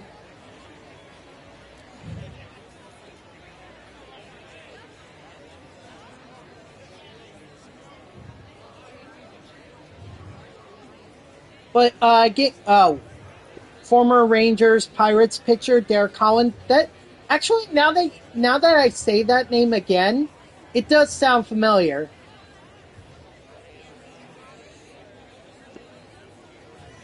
Was it like an early two? Was he like an early 2000s pitcher?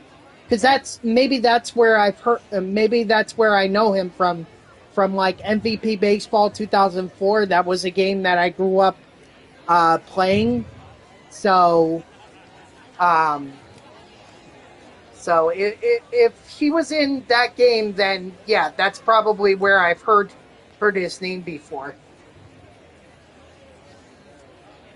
Oh, oh boy. Ugh, these off suck. I'm actually surprised I've been able to talk for the last 20 minutes. 20 minutes of freeze off. Dude, 2009 to 2021, then played 2 years in the minors. Oh, okay. So then maybe I heard him in the MLB 2K games because that's when I moved over to Xbox, and really the only baseball game that you could play on Xbox back then was MLB 2K. So maybe I saw him in MLB 2K10 or 11 or 12. Those are the games that I played the most. Let's see. Let's check out Mr. Derek Holland here. Played for the Rangers. And then went to, what's that, White Sox? Yeah, White Sox. Wait.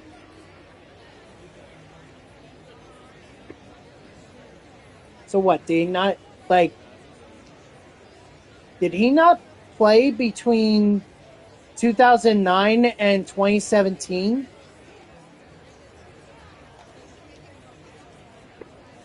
Oh no.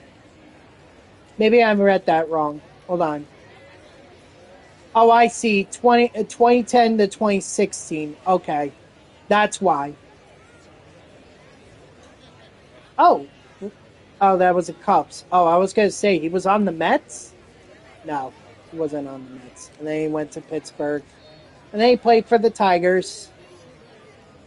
Played for the White Sox, Giants, Cubs, Pirates, and Tigers to end it out. Okay. Or maybe I've seen him in MLB The Show.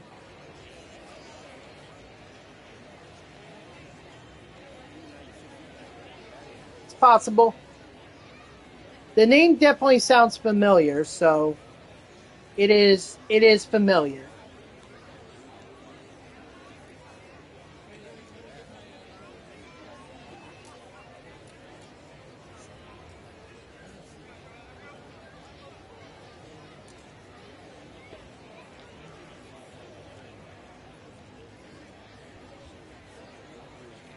I just wish these people would leave this game. I know. New Legend Right, though. this Friday. Well, also don't forget new Team Affinity chapter programs too. The last ones we're gonna get a Team Affinity 1, so uh, so you know, gotta grind those cards. This has definitely been the longest freeze off I've been into. I think I've been in a longer freeze off. I mean, we've only been in it for like 20 minutes, Yeah. but hoping for Blue Jays to be Delgado. He was a Blue Jays legend last year, if I remember correctly, or at least 2022. He was a legend for the Blue Jays. So he's going to be Roy Halladay. Delgado already has a Mets card, his captain version.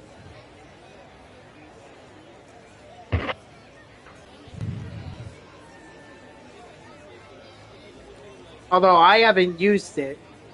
I haven't used it because I'm trying to grind Team Affinity,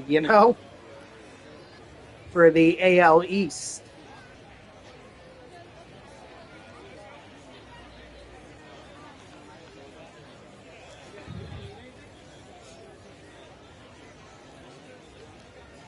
willing to bet that these that our opponents right now are like, why can't these guys quit already? Like somehow they had the game won and we didn't. If we were losing, then I would absolutely back out. Or Grayson, I would have you back out because only way I could back out is by um Yeah. main menu, and that would effectively end the stream. Only ones we know are Black Trin. Are you trying to say Blake Trennan? Blake Trennan? Blake Trennan, Edgar Martinez, Ian Kinsler, and Kerry Wood. Those are the only four that we know are coming in the Team Affinity Chapter 3s or Chapter 3 programs. Those are the only ones that we know about. Okay. All right.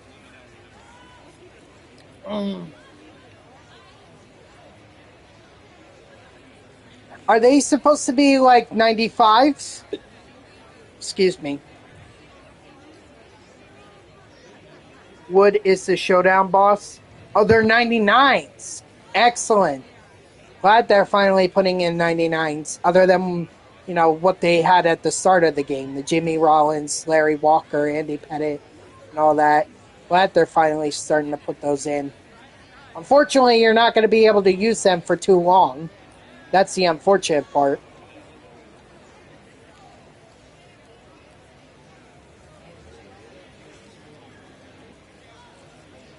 Yep.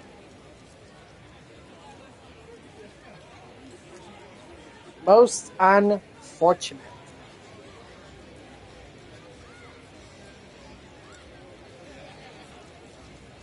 Well, hopefully they have a big one because, I had like 10 minutes to get ready for the game and literally did not get it.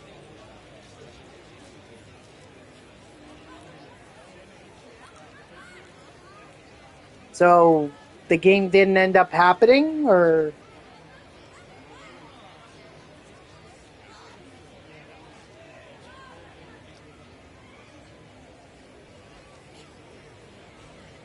yep, very true. Oh, okay, I see.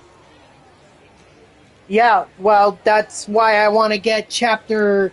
That's why I want to. That's why I'm trying to grind the AL East Chapter 2 program because or AL East Chapter 2 program because I want to get that. I want to get that done. I mean, I only got to 39%. Wow. Chapter 3 never expires. Nice. Nice. So I could take my time on that. That'd be good. They need to add more content though, or yeah, because right now, I mean, the way it looks, once I get the chase program done, or once I get the season awards drop program done, and then I get Team Affinity done, there's really nothing left for me to grind.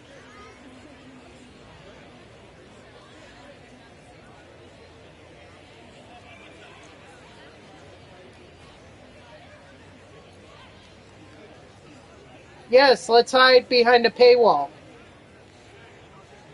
Quick, let me take out my ATM card and let me just spend all that money that I worked towards this past week. Let me just spend it on stubs. No, thank you. Hacks our content my ass. Now been 30 minutes. 30 minutes we've been in this freeze off. Probably like 30 or 35. Hopefully Prince Fielder is Brewers TA3. I guess we'll find out, gamer. Um,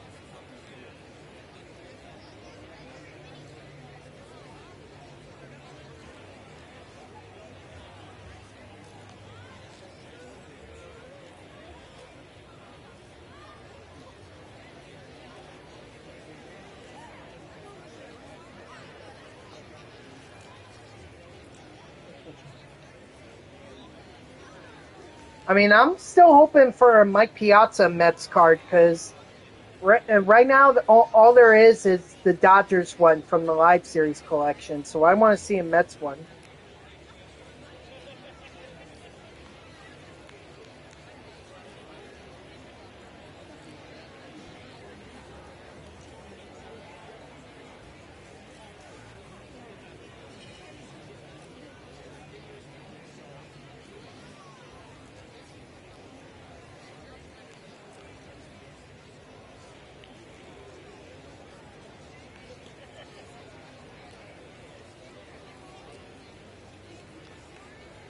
Who's my favorite Met? All time or, well, I'll give you both. So it's all time it's Mike Piazza. That's why I was saying I wanted his Mets card. And then currently it's Pete Alonso. So those are my who's your favorite baseball team?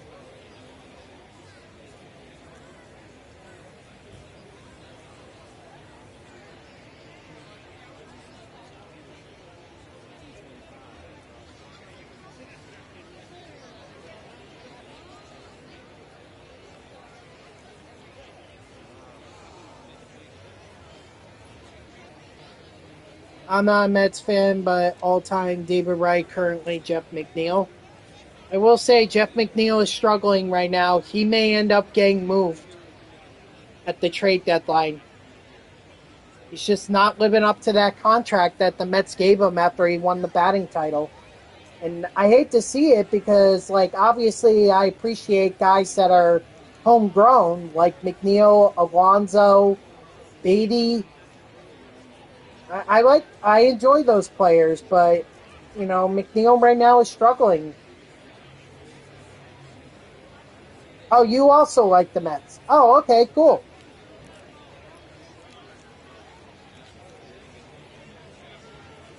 Yeah, I would say probably among the Mets fan base, I would think that the top three players have to be um, Tom Seaver, Mike Piazza, David Wright.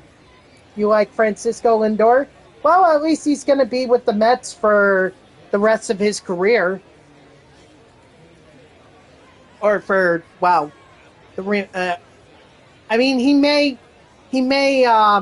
end up signing back with Cleveland.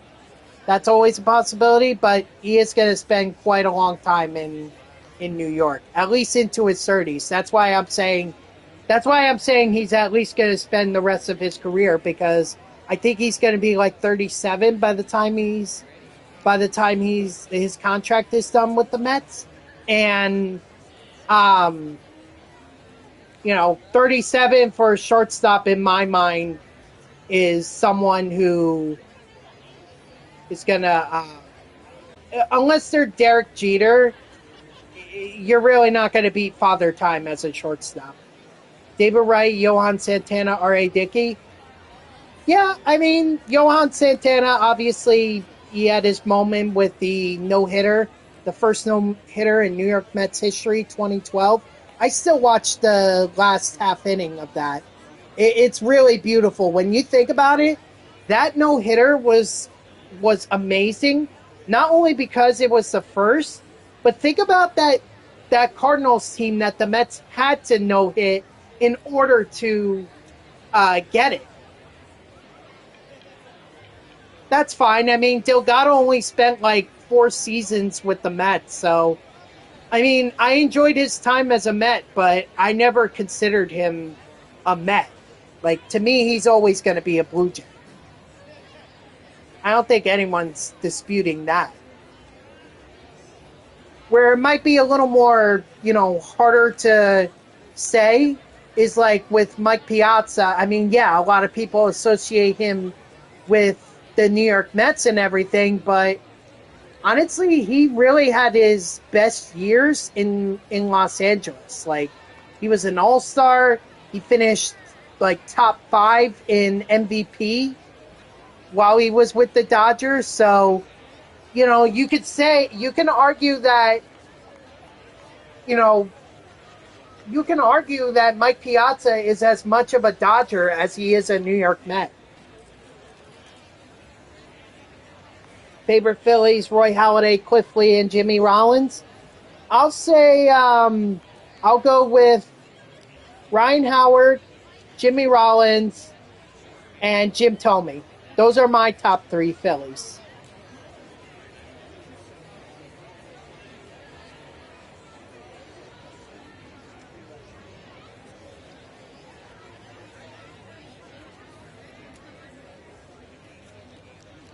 Yeah, dude, I watched Jim Thome before Ryan Howard came up and ruined the Mets' lives. But yeah, Jim Thome just, I mean, you have to think about it. That was lightning in a bottle for the Philadelphia Phillies, if you think about it, because they had Jim Thome, and he was, I don't know, do we? I'm hesitant to say that he had his best years in Philly. I think he had some great years in Philly, but top three favorite athletics, I don't think that's a tough choice. I mean, you obviously have Reggie Jackson, you have um, you have Ricky Henderson, and I, I I mean, I'm kind of inclined to go with Eric Chavez because he was a really solid hitter for the Oakland A's at that time, and he is a solid hitting coach. He really is.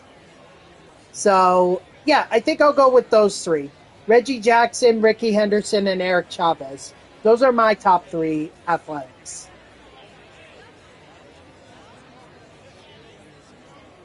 And I'm not going to put Vida Blue or Catfish Hunter or Dennis Eckersley in there only because I've never just because they're A's legends. Like, obviously Henderson and Reggie Jackson top are athletics legends, but obviously to me they made the most impact on the A's. Like, they were obviously the guys that led that team to the World Series in, what was it, 73, right? 73. So there we go. Somebody quit. Who quit? Oh, wow. So rather than kicking the other guys out, yeah, we're out of it, but we didn't get the win. We did not get the win. Um, but we didn't get the loss either. They just determined it. You mean game history?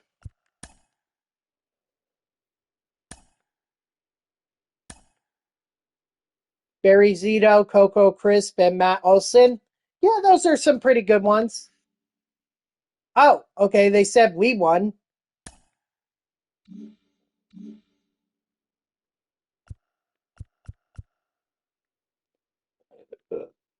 Go where?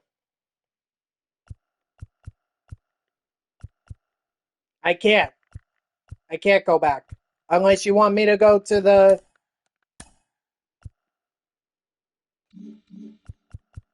go back where? Tampa Rays.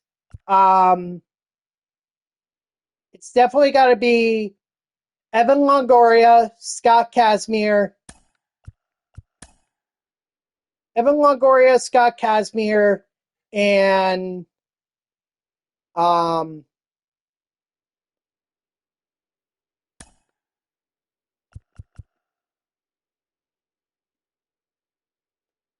and BJ Upton. Those are my Those are my personal favorites. Oh, okay.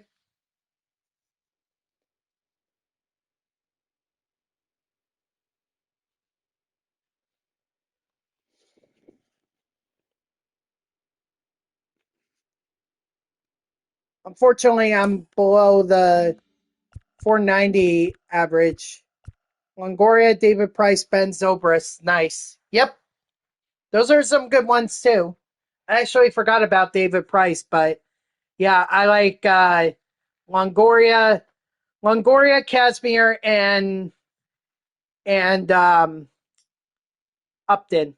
Although a close fourth is Carl Crawford. Carl Crawford definitely has to be up there, but BJ Upton to me was more memorable. But that's just my opinion. So the SCS took Price name off the back of his jerseys. Really? Interesting. Um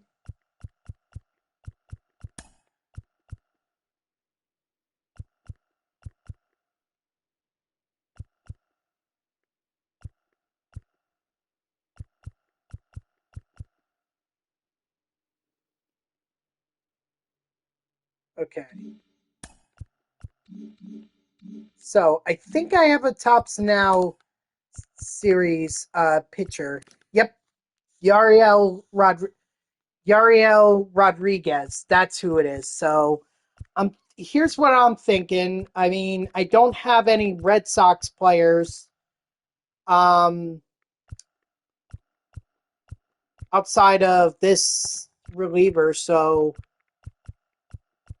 I think what I'm gonna do is I'm gonna start with Yariel Rodriguez, but I'll also throw in Boozer here.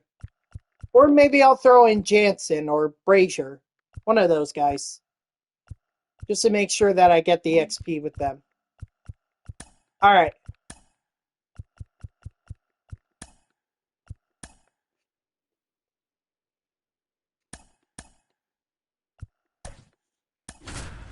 Let's do it.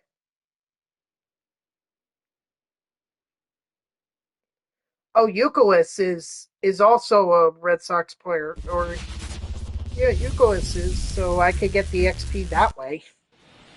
Leading off for the Lions, the center fielder, Cedric Mullins. Ball one, no strike.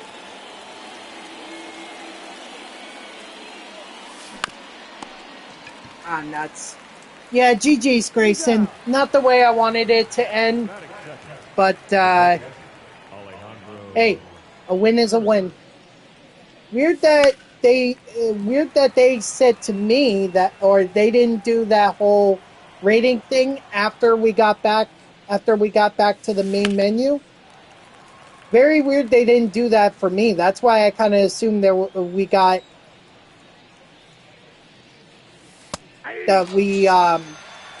was a no decision or it was not a result. That's why. So that's the reason for that.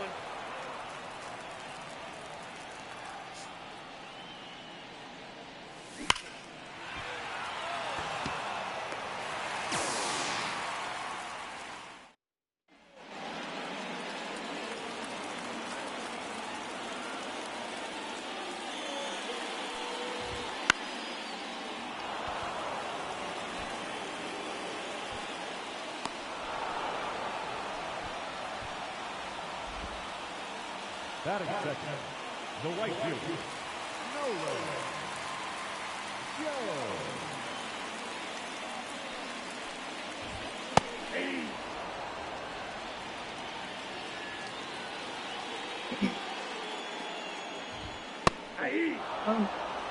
Yeah, we did get the dub. We also didn't get a lot of innings either. Did they count it for 5 innings or 6? Do you remember, Grayson? I mean, that's still quite a bit, but it's not very much. I know you said you needed the innings. Hey. 0-1's the count. Hey. No ball, two I strikes. can't tell what the pitch selection is. I have to wait till fastball. Of course it's a fastball. Strike 3, sit down.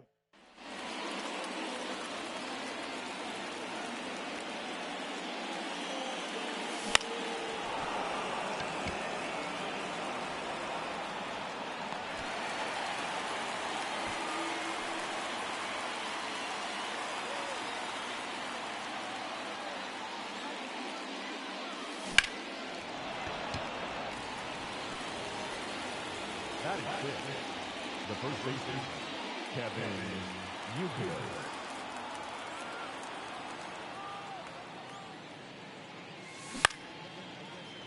Oh my gosh. My team is not hitting.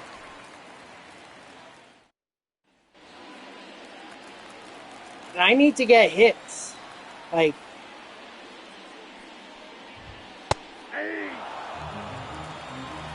yeah, the XP with the Tops Now series and all that, that'll get me close. But I still need to get the home runs or the extra the home runs with I need to get the home runs with the third and first baseman and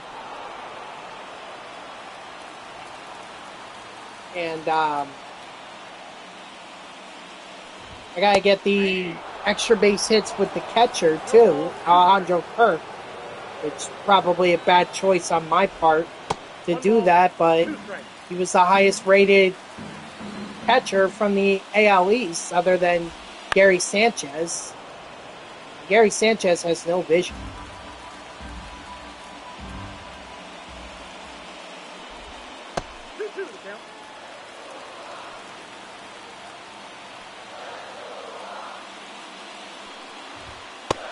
Strike 3, sit down. Also need to get strikeouts with these Tops Now guys too. So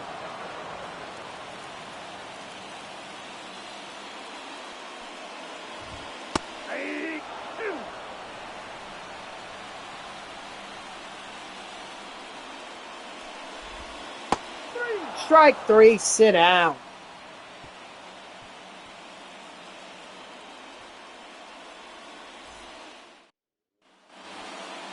Leading off for Long Island, All right. the left-hander, Colton Cowser. We need to get some hits, get some runs.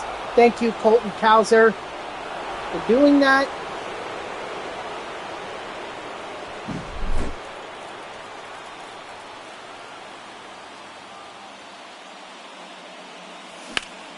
Ask and you shall receive, I suppose.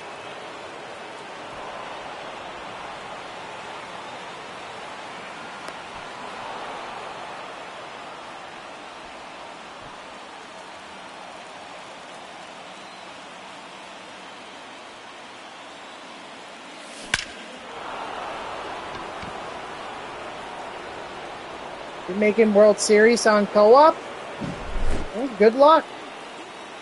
Maybe you should play with Gamer or Landon. If Landon ever gets in here, you ought to play with them. They're good. They're great co-op teammates. Landon, okay, yeah, he's good. He's good. I like playing co-op games with him.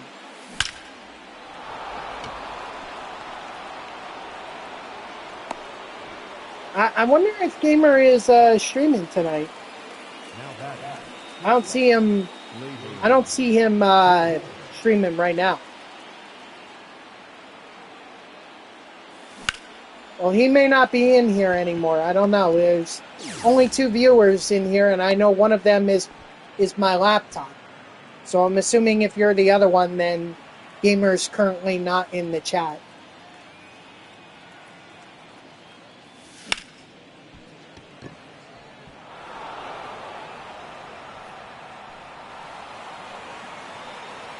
Unfortunately, at 23 speed, I just can't send them.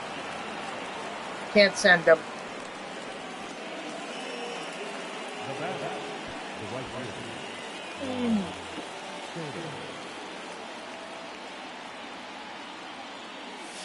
Ball inside.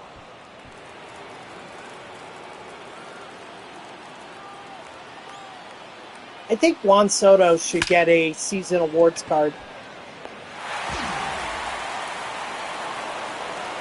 Like, dude has been freaking dominating since joining the Yankees, and I'm saying that as a Mets fan. Like, I hate to say it, but I think he's gonna stick with the Yankees. Or maybe it's just he's putting on a show now so that he can get paid in the off season. But Judge and Soto as a deadly combination, or as a outfield combination in New York, oh, forget it.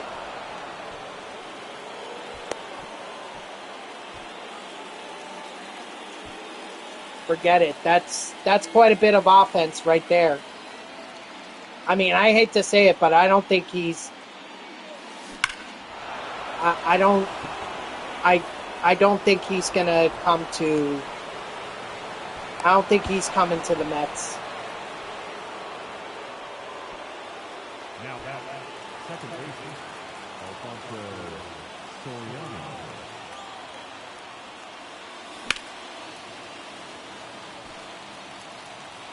Which, it's fine. I mean,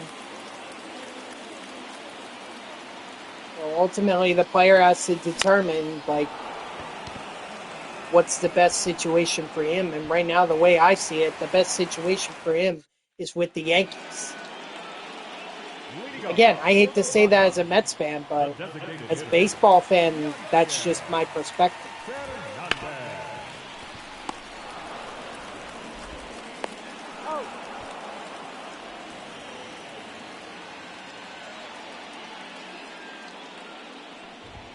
Aye. 0-1.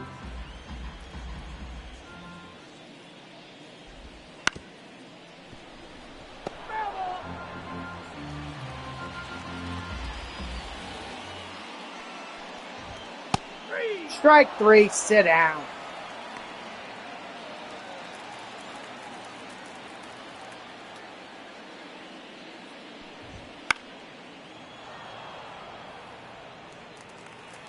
Oh, by the way, I do have to leave my door open at 5:30, just so my dad can leave my brother at home 1-1. and he can go do some business. So, just I'm gonna have to leave the door open. So you may hear him, and I do apologize if you do hear him and you find it. Or actually, no. So if you do hear him, that's just my brother. My brother is little loud. It's not happening until 5:30, and right now I've got like 10 minutes. Also, my phone just dinged there for a minute, so let's see.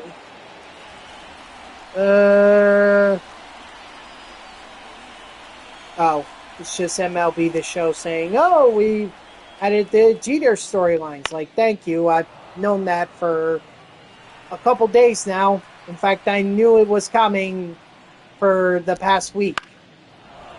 So, useless tweet or useless posts on X, MLB The Show. Everyone knows Jeter, the rest of the Jeter storylines are out. Strike three, sit down.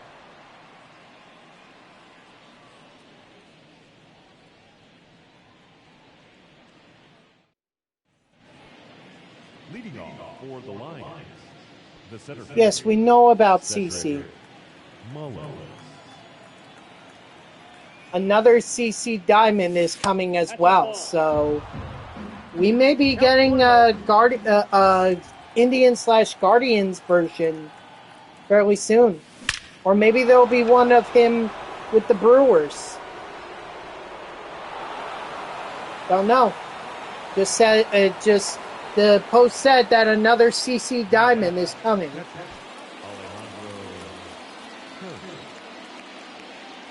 I mean, make of that what you will.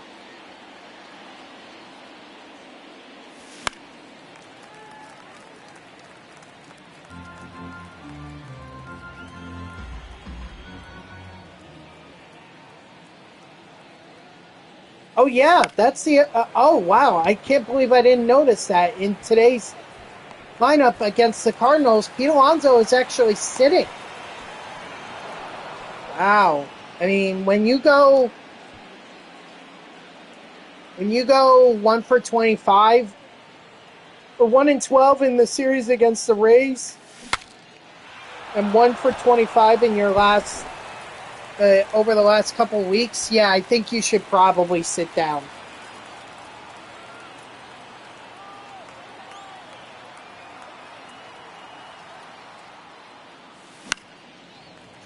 Oh. Jacob deGrom celebrated 10 years of MLB service. Mets and Rangers. God. And he took the picture with the Rangers stuff on it. It breaks my heart. It breaks my heart. I mean, look. Knowing what I know now, or knowing what I know now about deGrom and his injuries that basically he wouldn't play for that World Series team, and knowing that could have been the Mets' future, honestly, I think in the end it worked out for the Mets. Like, deGrom was never going to pitch, so we were just going to be paying him to sit at home and do nothing, or sit at home and try to rehab. So, while initially I was very disappointed by him signing with the Rangers, looking back now, realizing that we wouldn't have had him anyway, I think it was better that he signed with the Rangers, especially for the amount of money that he got from them. Better off he signed with them, because the Mets were they weren't going to offer him that much money for him to be rehabbing.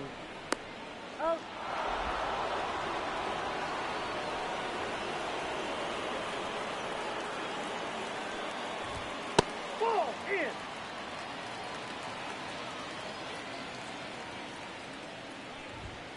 Yep, that ball went out. Still, it hurts. It hurts.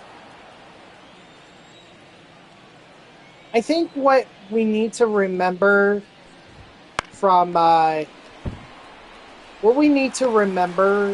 as baseball fans is that this is not a team all that much anymore.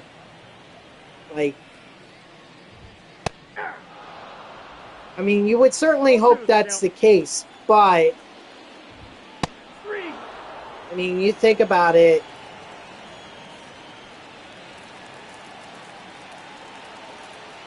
You really think about it. Marte's played for multiple teams. Lindor, he wasn't a Met when he started his career. He was an Indian/Guardian, and then came to the Mets in a trade. Yes, but I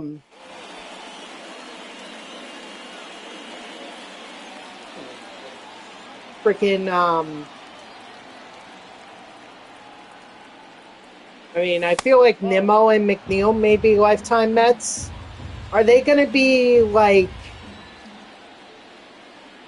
Hall of Famers?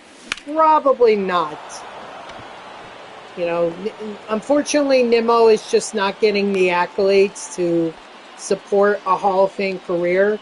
And McNeil, other than that batting title, he just really hasn't come through. So,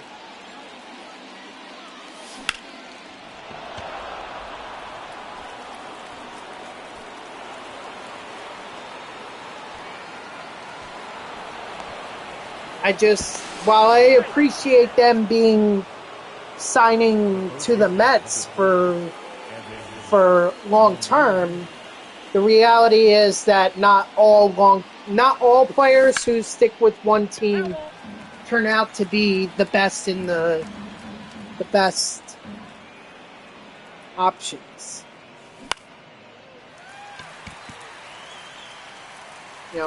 And unfortunately, guys like David Wright, Derek Jeter, who else was spent?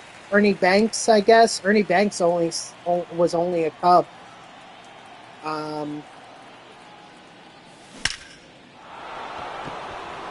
Even Mike Piazza was not a lifelong Met. He came from first he played for the Dodgers, then he spent a week with Miami.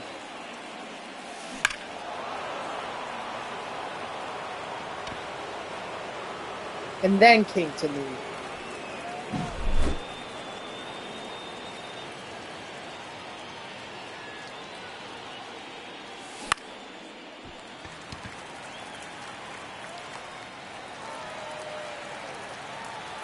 So not even Mike Piazza was a lifelong Met, and Tom Seaver wasn't a lifelong Met either.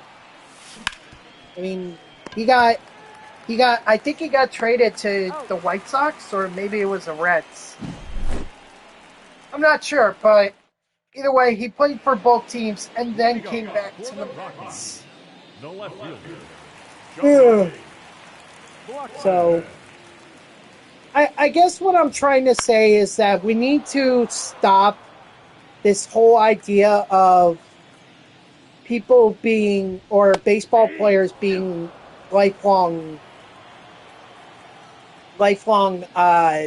team players, or they're going to stick to one team in their careers. No, that's just so unrealistic, especially now. Many years ago, absolutely, it was a bit more realistic. But nowadays, with the fact that athletes are getting paid so much money, ultimately they're going to, and they only have a short amount of time to break out and capitalize on their breakout before their tenure, before they are considered washed. And you gotta take advantage of that. And it may not be with your favorite team. That's ultimately what I'm saying. Is we need to stop with the player loyalty, or this idea that players have to be loyal to the teams. No, they need to be loyal to themselves.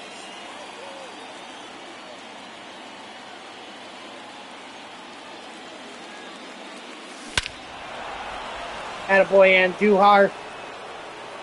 As fans, what we should be loyal to is the name on the front of the jersey. We can certainly have favorite players for sure. Like I grew up watching Mike Piazza. I knew he wasn't going to be a Met forever. He was still my favorite player, but that doesn't mean, wherever he went, I was just a fan of that team. Like I wasn't an Oakland A's fan when he was on the Oakland A's. The Padres, yeah, I cheered for them when he was on the Padres, but did I become a Padres fan because of that? No.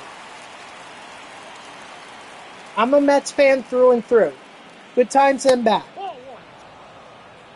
I mean, bad times are a lot more common than the good times. But we cherish those good times. 2015, 2022, 2006. All good times. All good times.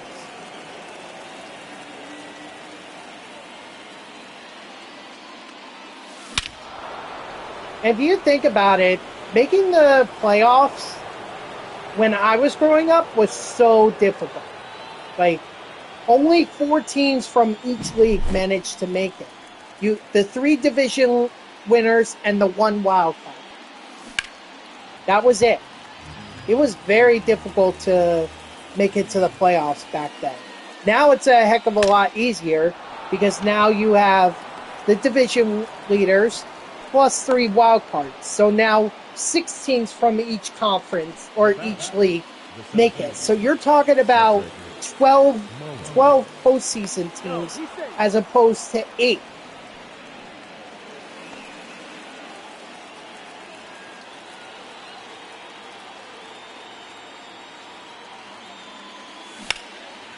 Means 4 more teams get an opportunity.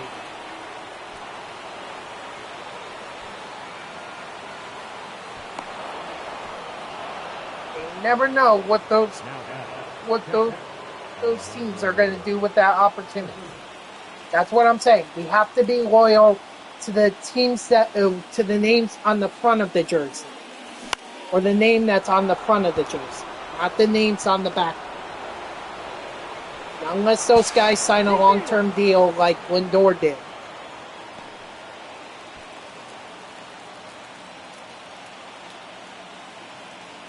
Although, you know, it's an up and down relationship that Lindor has with the Mets fan base, because there'll be times where they'll praise him, but there'll also be times where they criticize him and call him overrated.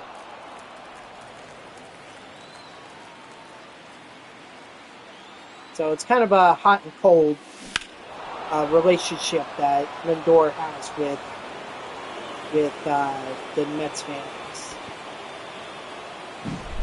base. Excuse me. What is Andujar? Is he, third base. Oh, nice. Oh no. Well, he's had 2 home runs. Maybe not in this game. He's had 1 home run. And 2, that counts towards the mission as well. So by DHing Andujar, I've actually helped out my home run count for third baseman. And that just helped me out there too. So getting that second of the game with Andujar, not to mention I know I had 1 with Longoria earlier. I'm helping out my cause here.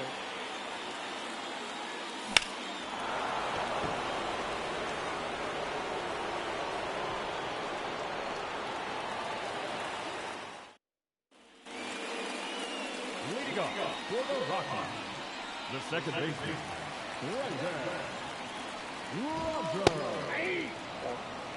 Roger. 0-1's the count. Yeah, I think that's the important thing to think about when we talk about, you know, specifically baseball players, but I think athletes in general. 1 ball, 2 strikes.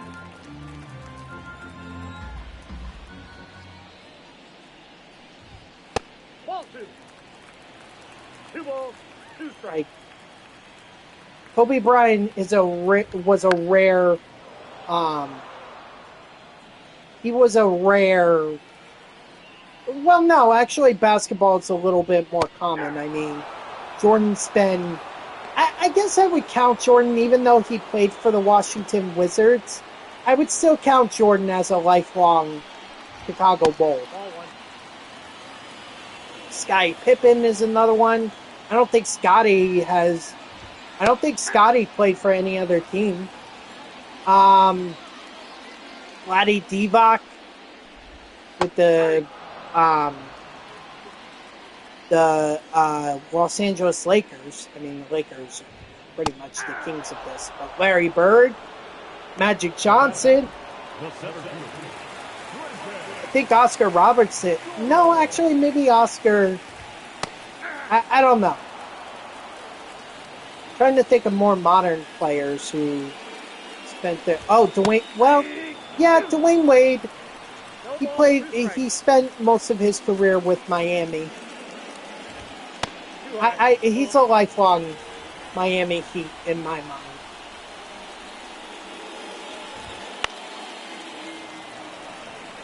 I mean, Jason Tatum, I see him as a lifelong Boston Celtic. Paul Pierce. Wow, Paul Pierce actually played for a few other teams, so I don't think he counts. He spent a good majority of his career with the Celtics, but No. Patrick Ewing. I think he was a lifelong Knick.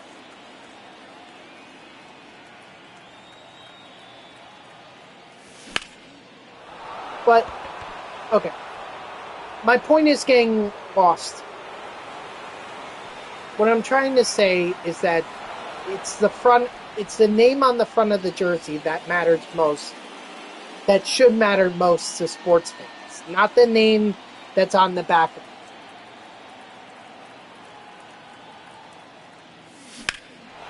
Now, there can be a case and there have been cases where, you can be loyal to both.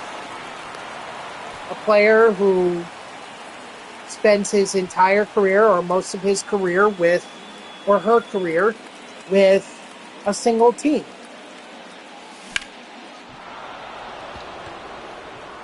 Dang. I was hoping to get one more home run with Longoria because that would at least solidify that third base has its or third basemen have their the third basemen have their home runs.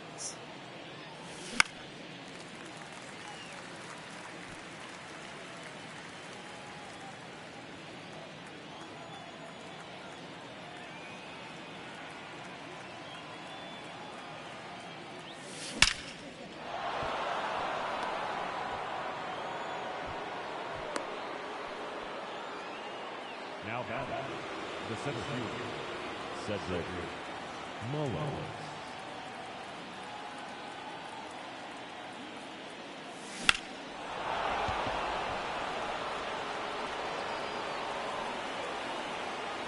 Nice. Wall scraper, but I'll take it. Dang, Cedric Mullins has been ripping for me. That's Cedric Mullins card. I know this is rookie, so I can't really take a whole lot of stake in it, but hey, the Mullins card has worked out so far.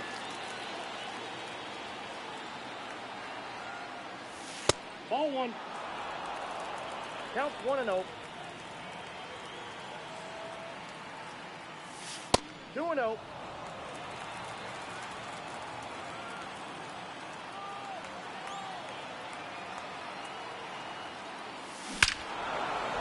Attaboy Torres.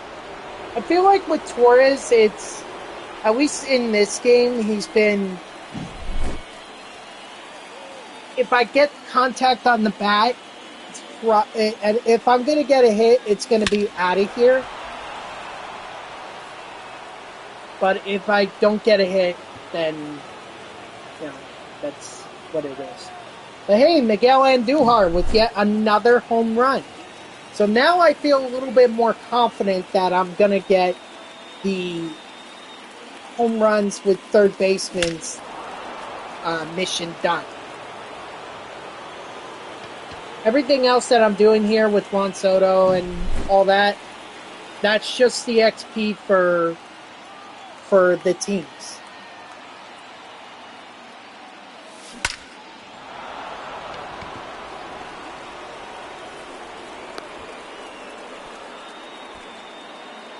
The bat, the left fielder, Colton Cowser.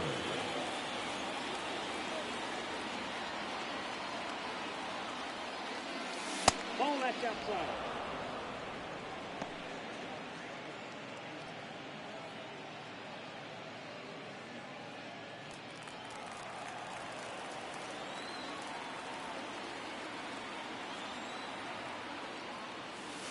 Ball inside.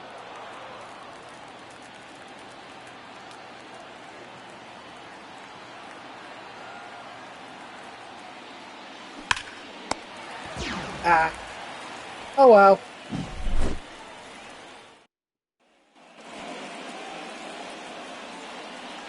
Ooh, I don't think Yariel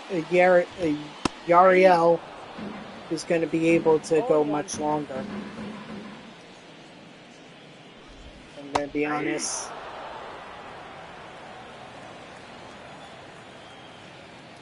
I mean, I could still do Boozer. I could still do him.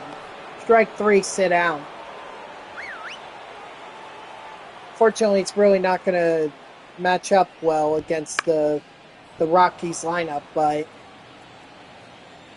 you know, if I really need to make sure of the XP that I have with Top Series now, actually, I don't feel like I need to. No, I don't think I need to because Colton Cowser has been ripping it. He got me at least 300, or I had like 360 XP. Outside, that's a ball. When I last checked the mission, so the XP is not my biggest concern now. It's more about getting the inning or the XP with the Red Sox. 1 ball, 2 strikes. Strike 3, sit down. All right, I think that'll be.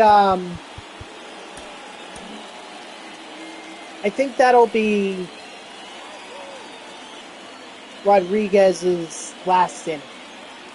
I'm gonna throw in Boozer.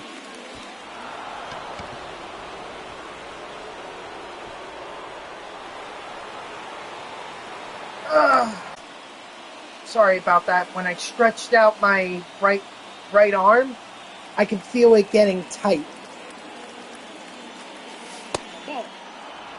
Who gave Gamer the shout out?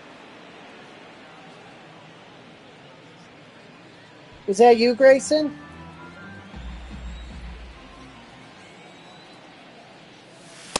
Two balls, no strikes. Oh yeah, absolutely. Gamer is great. I love his streams. I would tune in a lot more. I just don't have the time.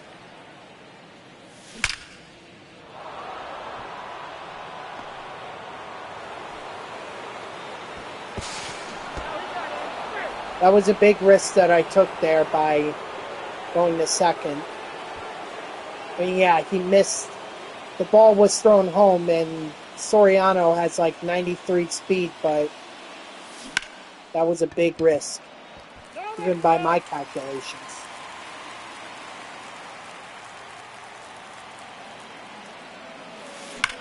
Okay. Yeah, look, I have no problem with Gamer is great.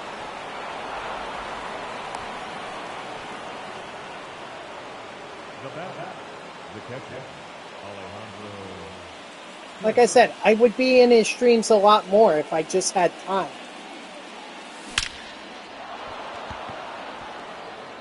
Go, Kirk, go, go, go. First opportunity he has at a double. Or an extra base hit in a long time, so. Now that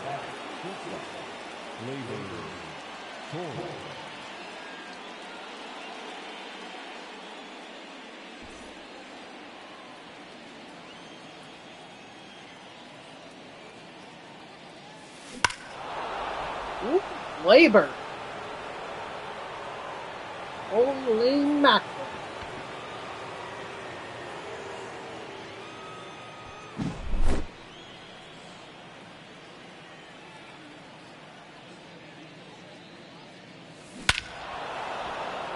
Nice, Andujar.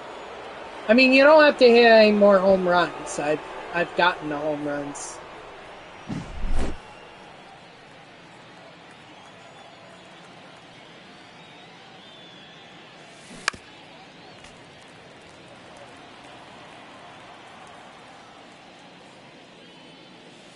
That's a ball.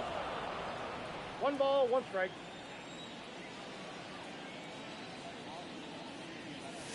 Ball, that's out.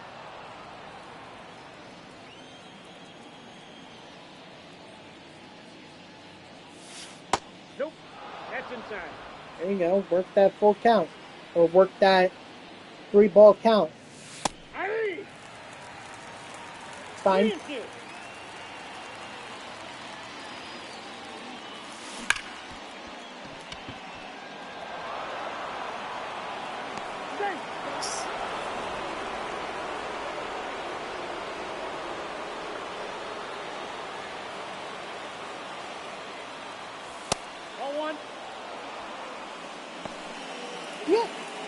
absolutely.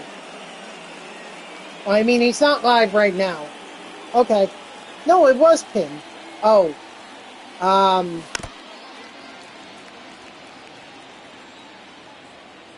sorry. Maybe I could have pinned it. I didn't know if I could or couldn't. Maybe I could have. I don't know. But yeah, gamer, absolutely a great time. So.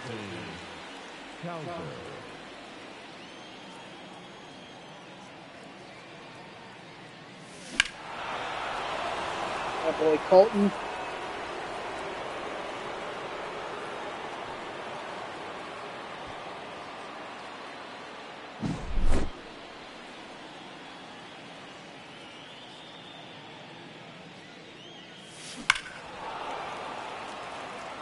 Ah, dang.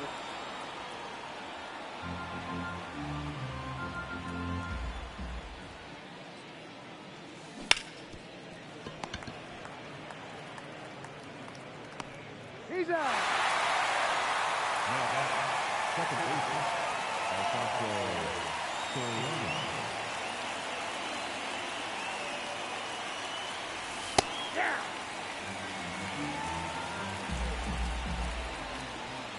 Hold on, I'm responding to a post here.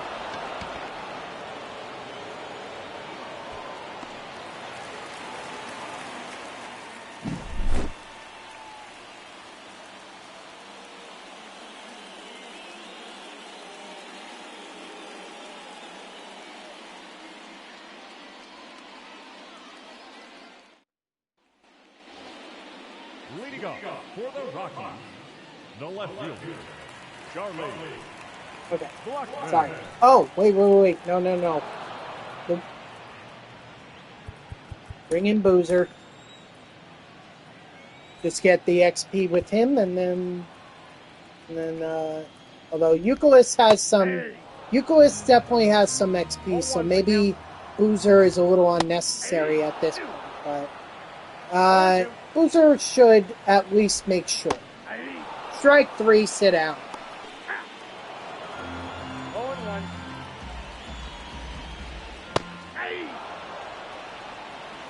0-2 is the count.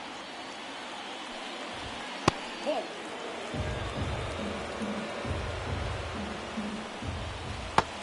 Strike 3, sit down. Oh, maybe the lineup matchup did work out. Because it was 2 lefties and a righty, so it actually may have worked out. Better than what I expected, for sure. Strike 3, sit down.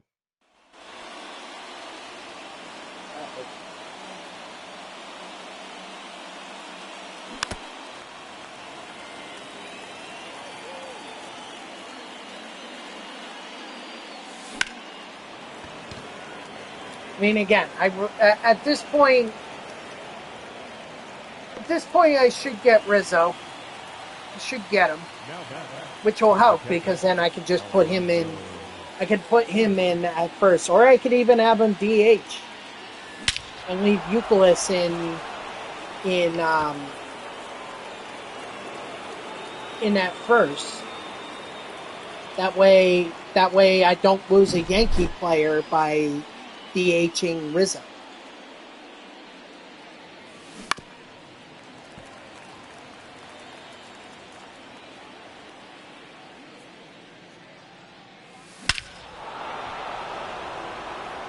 I think I did try him when, I tried him out his live series when he was boosted after hitting his 300th career home run in BR and everything. And I mean, it was kind of hit or miss with me. The times I did hit it were very solid hits, but more often than not, I was swinging.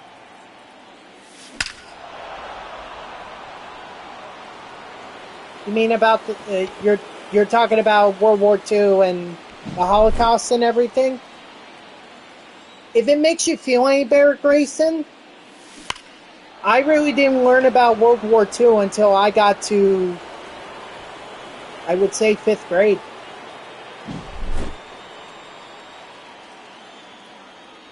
And even then, it was like a short. It was so weird. It was like a short dabble.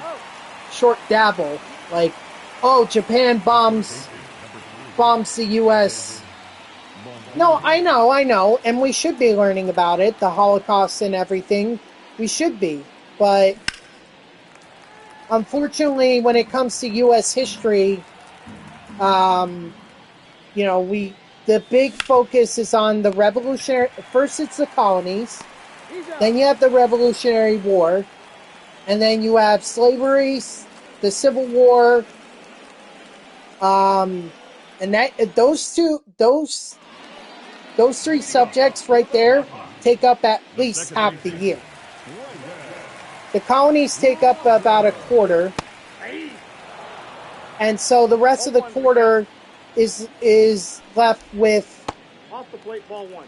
The rest of the quarter is left up to, okay, now we're going to sim ahead to the civil rights movement. And that's where we're going to stop. Don't forget a day is dedicated to learning about September 11th, too. The first baseman, number 4. I know, Grayson, I know, but the way that the curriculum for U.S. history is, there's obviously a bigger emphasis on the Revolutionary War, the Civil War, slavery, and the Civil Rights Movement than there is on World War II itself. And the Great Depression. I mean, unfortunately, U.S. history is a subject that you cannot teach in a full year and cover everything. You need at least 2 years.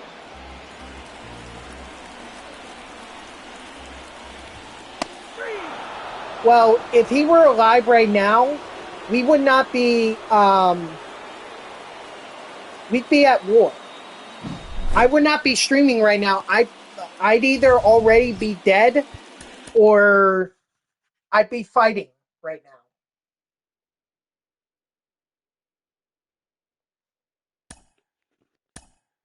Half of Europe wouldn't exist because it would all be Nazis or the Soviet Union. Like, that's the other thing people have to think about. Oh, look at that. See, I knew I would get Anthony Rizzo. Ooh, Season 1 awards pack, too.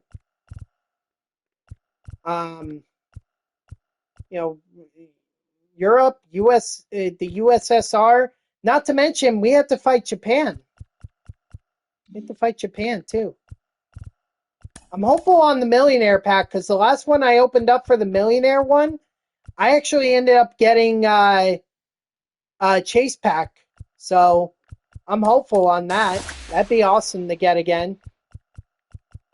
Alright, so the Rays are the only ones I don't have of the unlockables. Let's see.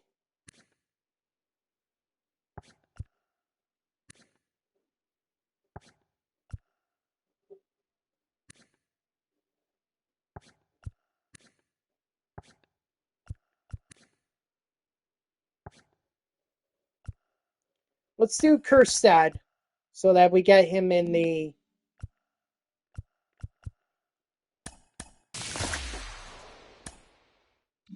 I don't remember who was what, so we're going to do drop 3.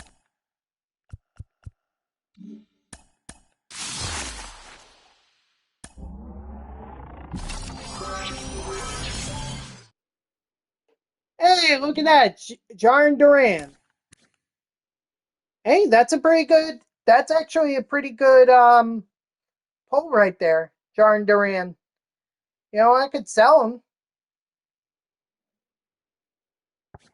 That'll get me some stubs. I mean, I know I was kind of hopeful on he's a no-sell. Jeez. Thank you for pointing that out to me. I didn't even realize that. Dang. Oh, well. All right, here's hoping for the 1,000,000 subs, or at the very least, give me the 75,000 subs.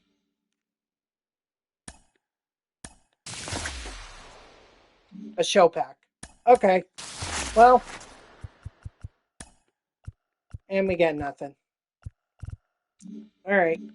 We're getting pretty close to 6 o'clock here. Let's see where I'm at with Team Affinity. Ooh, I'm past halfway. That's awesome. All right. And the Drops Now program is done. So that's done. Yeah, that's it. All right, I'm just going to make a couple changes to my lineup here. So first of all, Anthony Rizzo is DHing. Center field, we're going to have Jason Dominguez. And in right field, we're going to have Kirsten.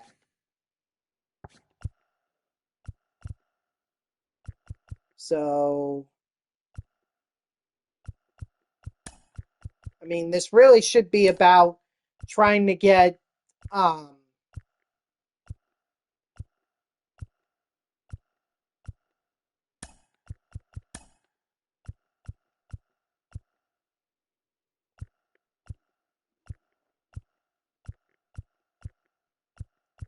it should really about trying to get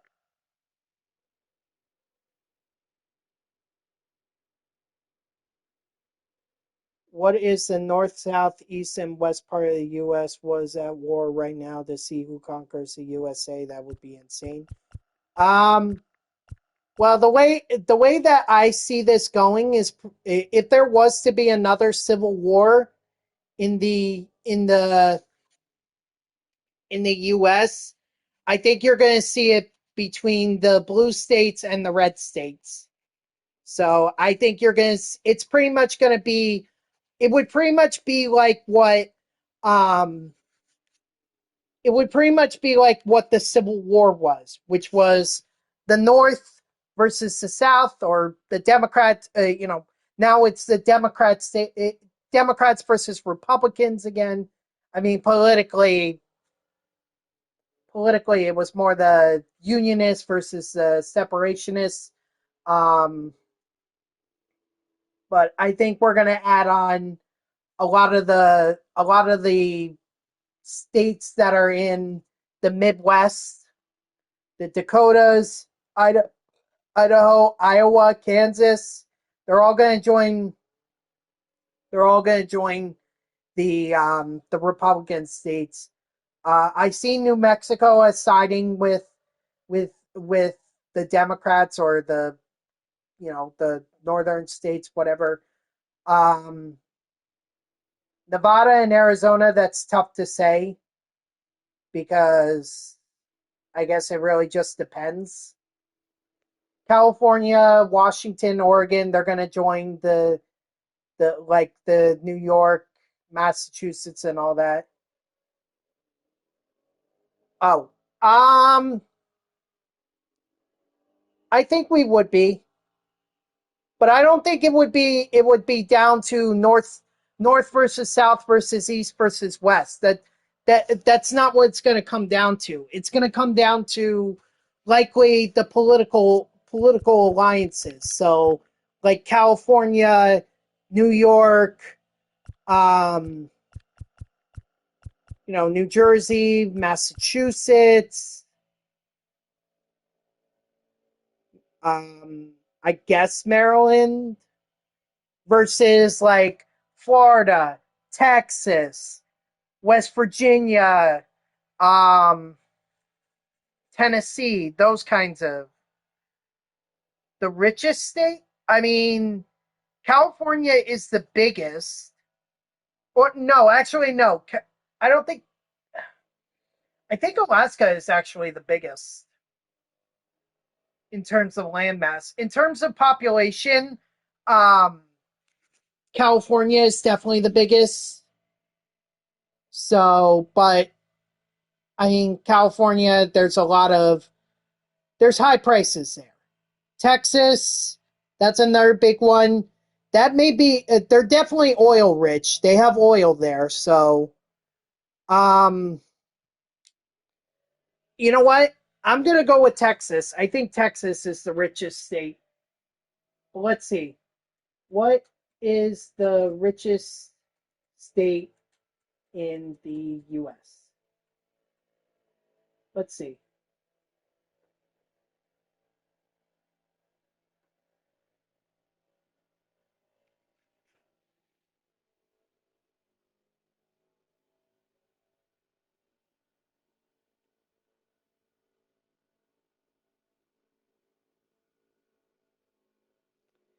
So if we're gonna do it based on median household income, if we're gonna do it based on that, um, come on, what are the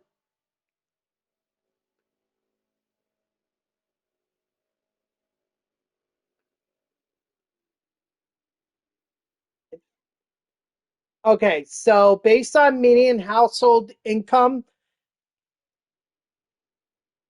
the top state for that, ironic, very surprising, it's New Jersey.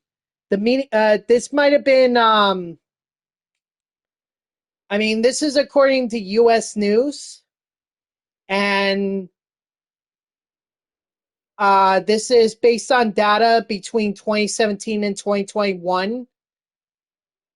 But New Jersey is the richest with the in terms of median household income at $96,000. I can tell you, I don't make that. I don't make that. Second is Maryland. They're at just under 95,000. Well, they probably also have a lot of I'm sure there are a lot of lawmakers who live in Maryland so that they could get to DC, so that might impact it. Um, but yeah, Maryland at under 95,000. Massachusetts is next at 94,000, just under 94,500. You have Hawaii at Louisiana. Um,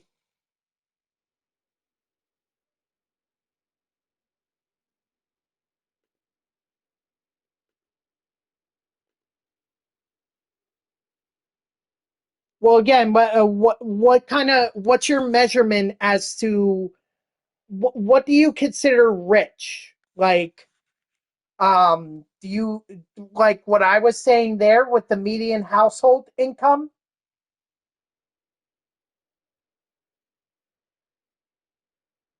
Is that what you're looking for, or are you looking for like GDP?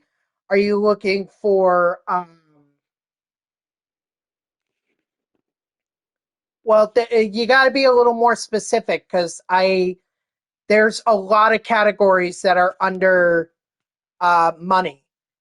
In terms of like taxes, like Louisiana, as far as I know, doesn't have like an income tax. Like they're much like Florida and Mississippi and everything, where there's very little taxes. Does that necessarily mean that they're rich? I can't tell you. Um,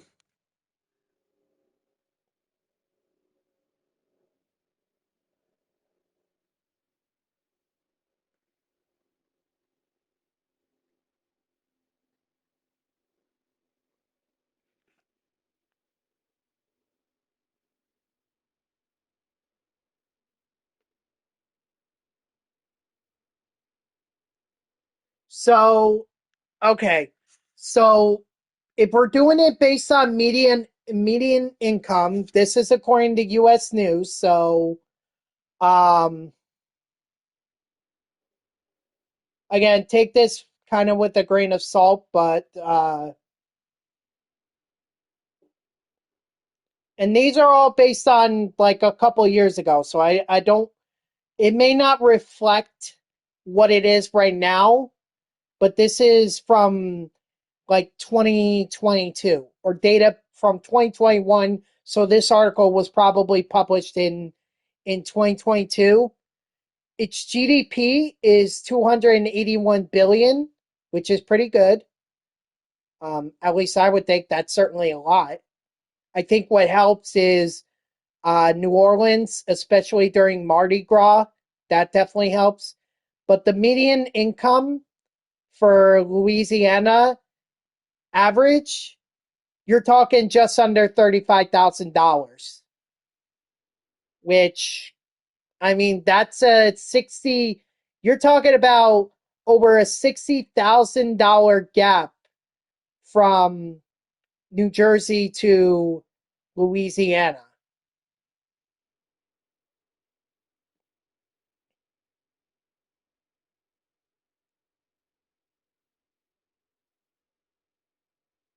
Um, it does. U.S. News ranks it 50th overall based on several factors. Um,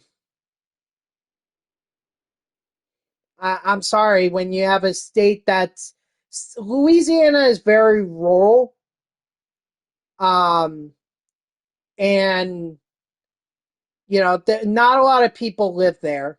New Orleans and Baton Rouge.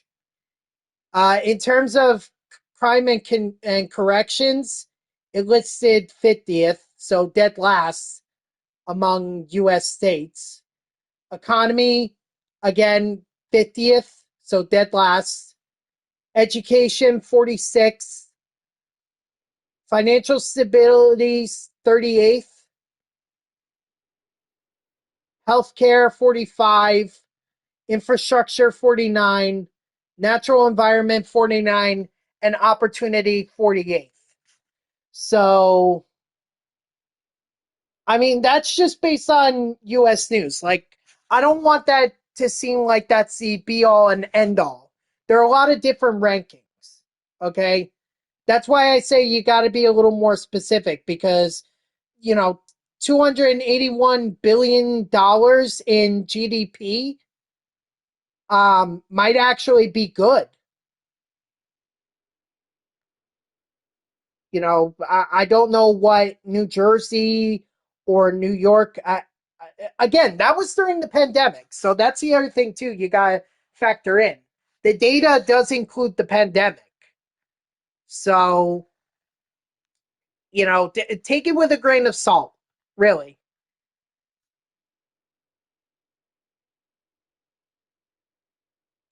I'm sure there are advantages to living in Louisiana, but I'm sure there are just as many disadvantages. But that's the same thing. That's the same thing with New Jersey.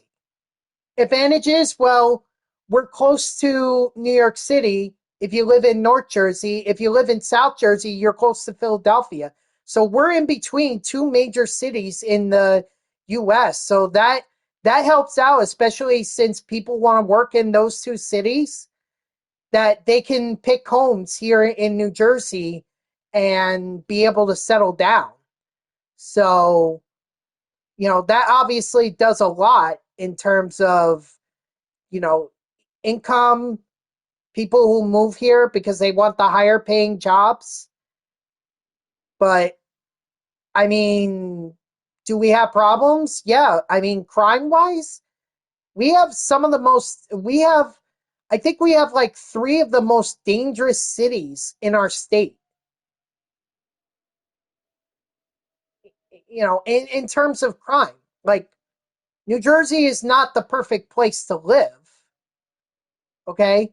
Because there are places that, are not perfect. So I just want that to be clear. Like, if you want to do more research about what's the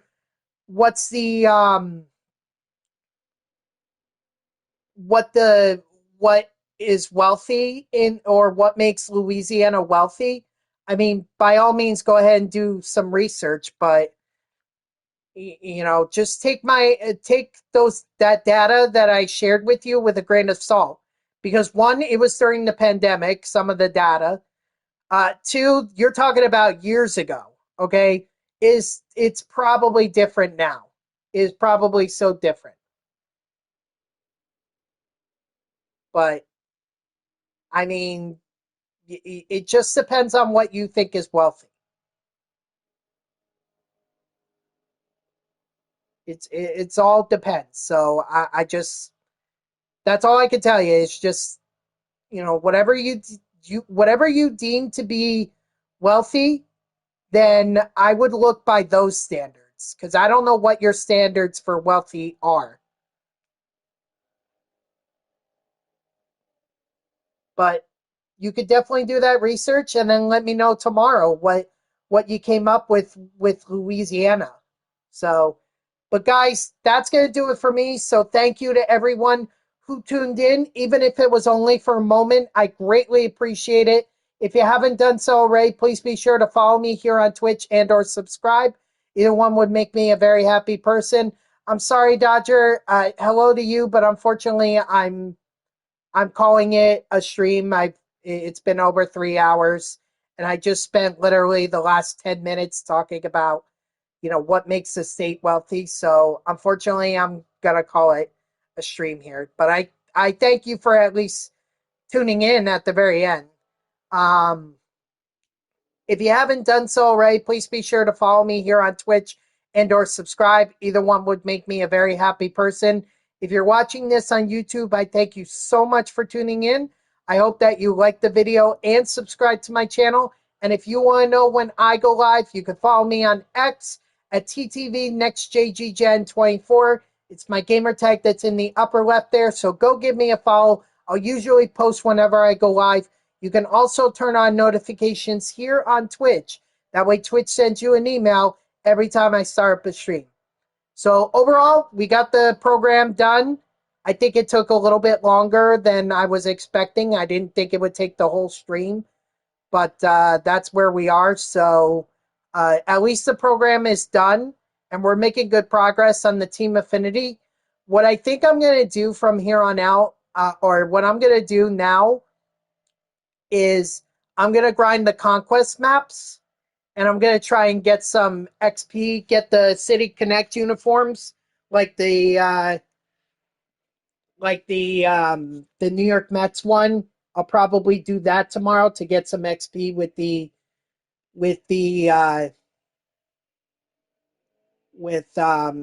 AL East. So while I'm grinding those conquest maps, I'll be grinding the AL East team affinity thing.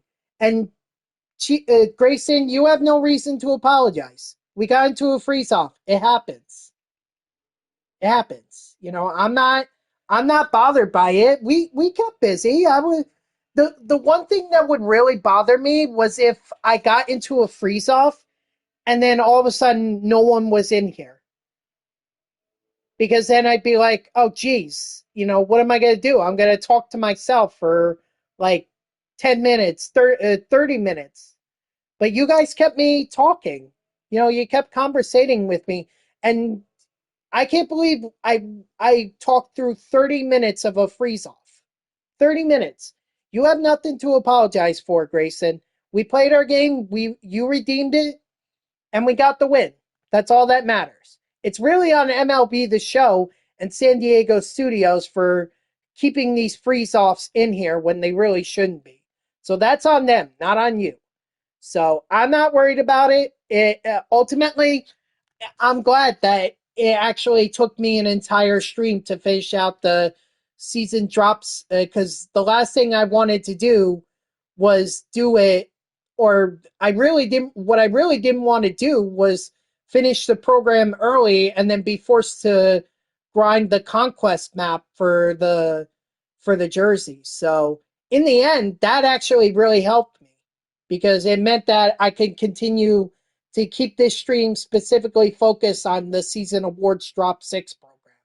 So, you know what? In the end, it all worked out. So we will be back tomorrow. We will be grinding the conquest maps for those City Connect uniforms, starting with the New York Mets, and then we will go from there. So I have to see you tomorrow at 3 p.m. Eastern. That's Tuesday. And until then, guys, have a good night.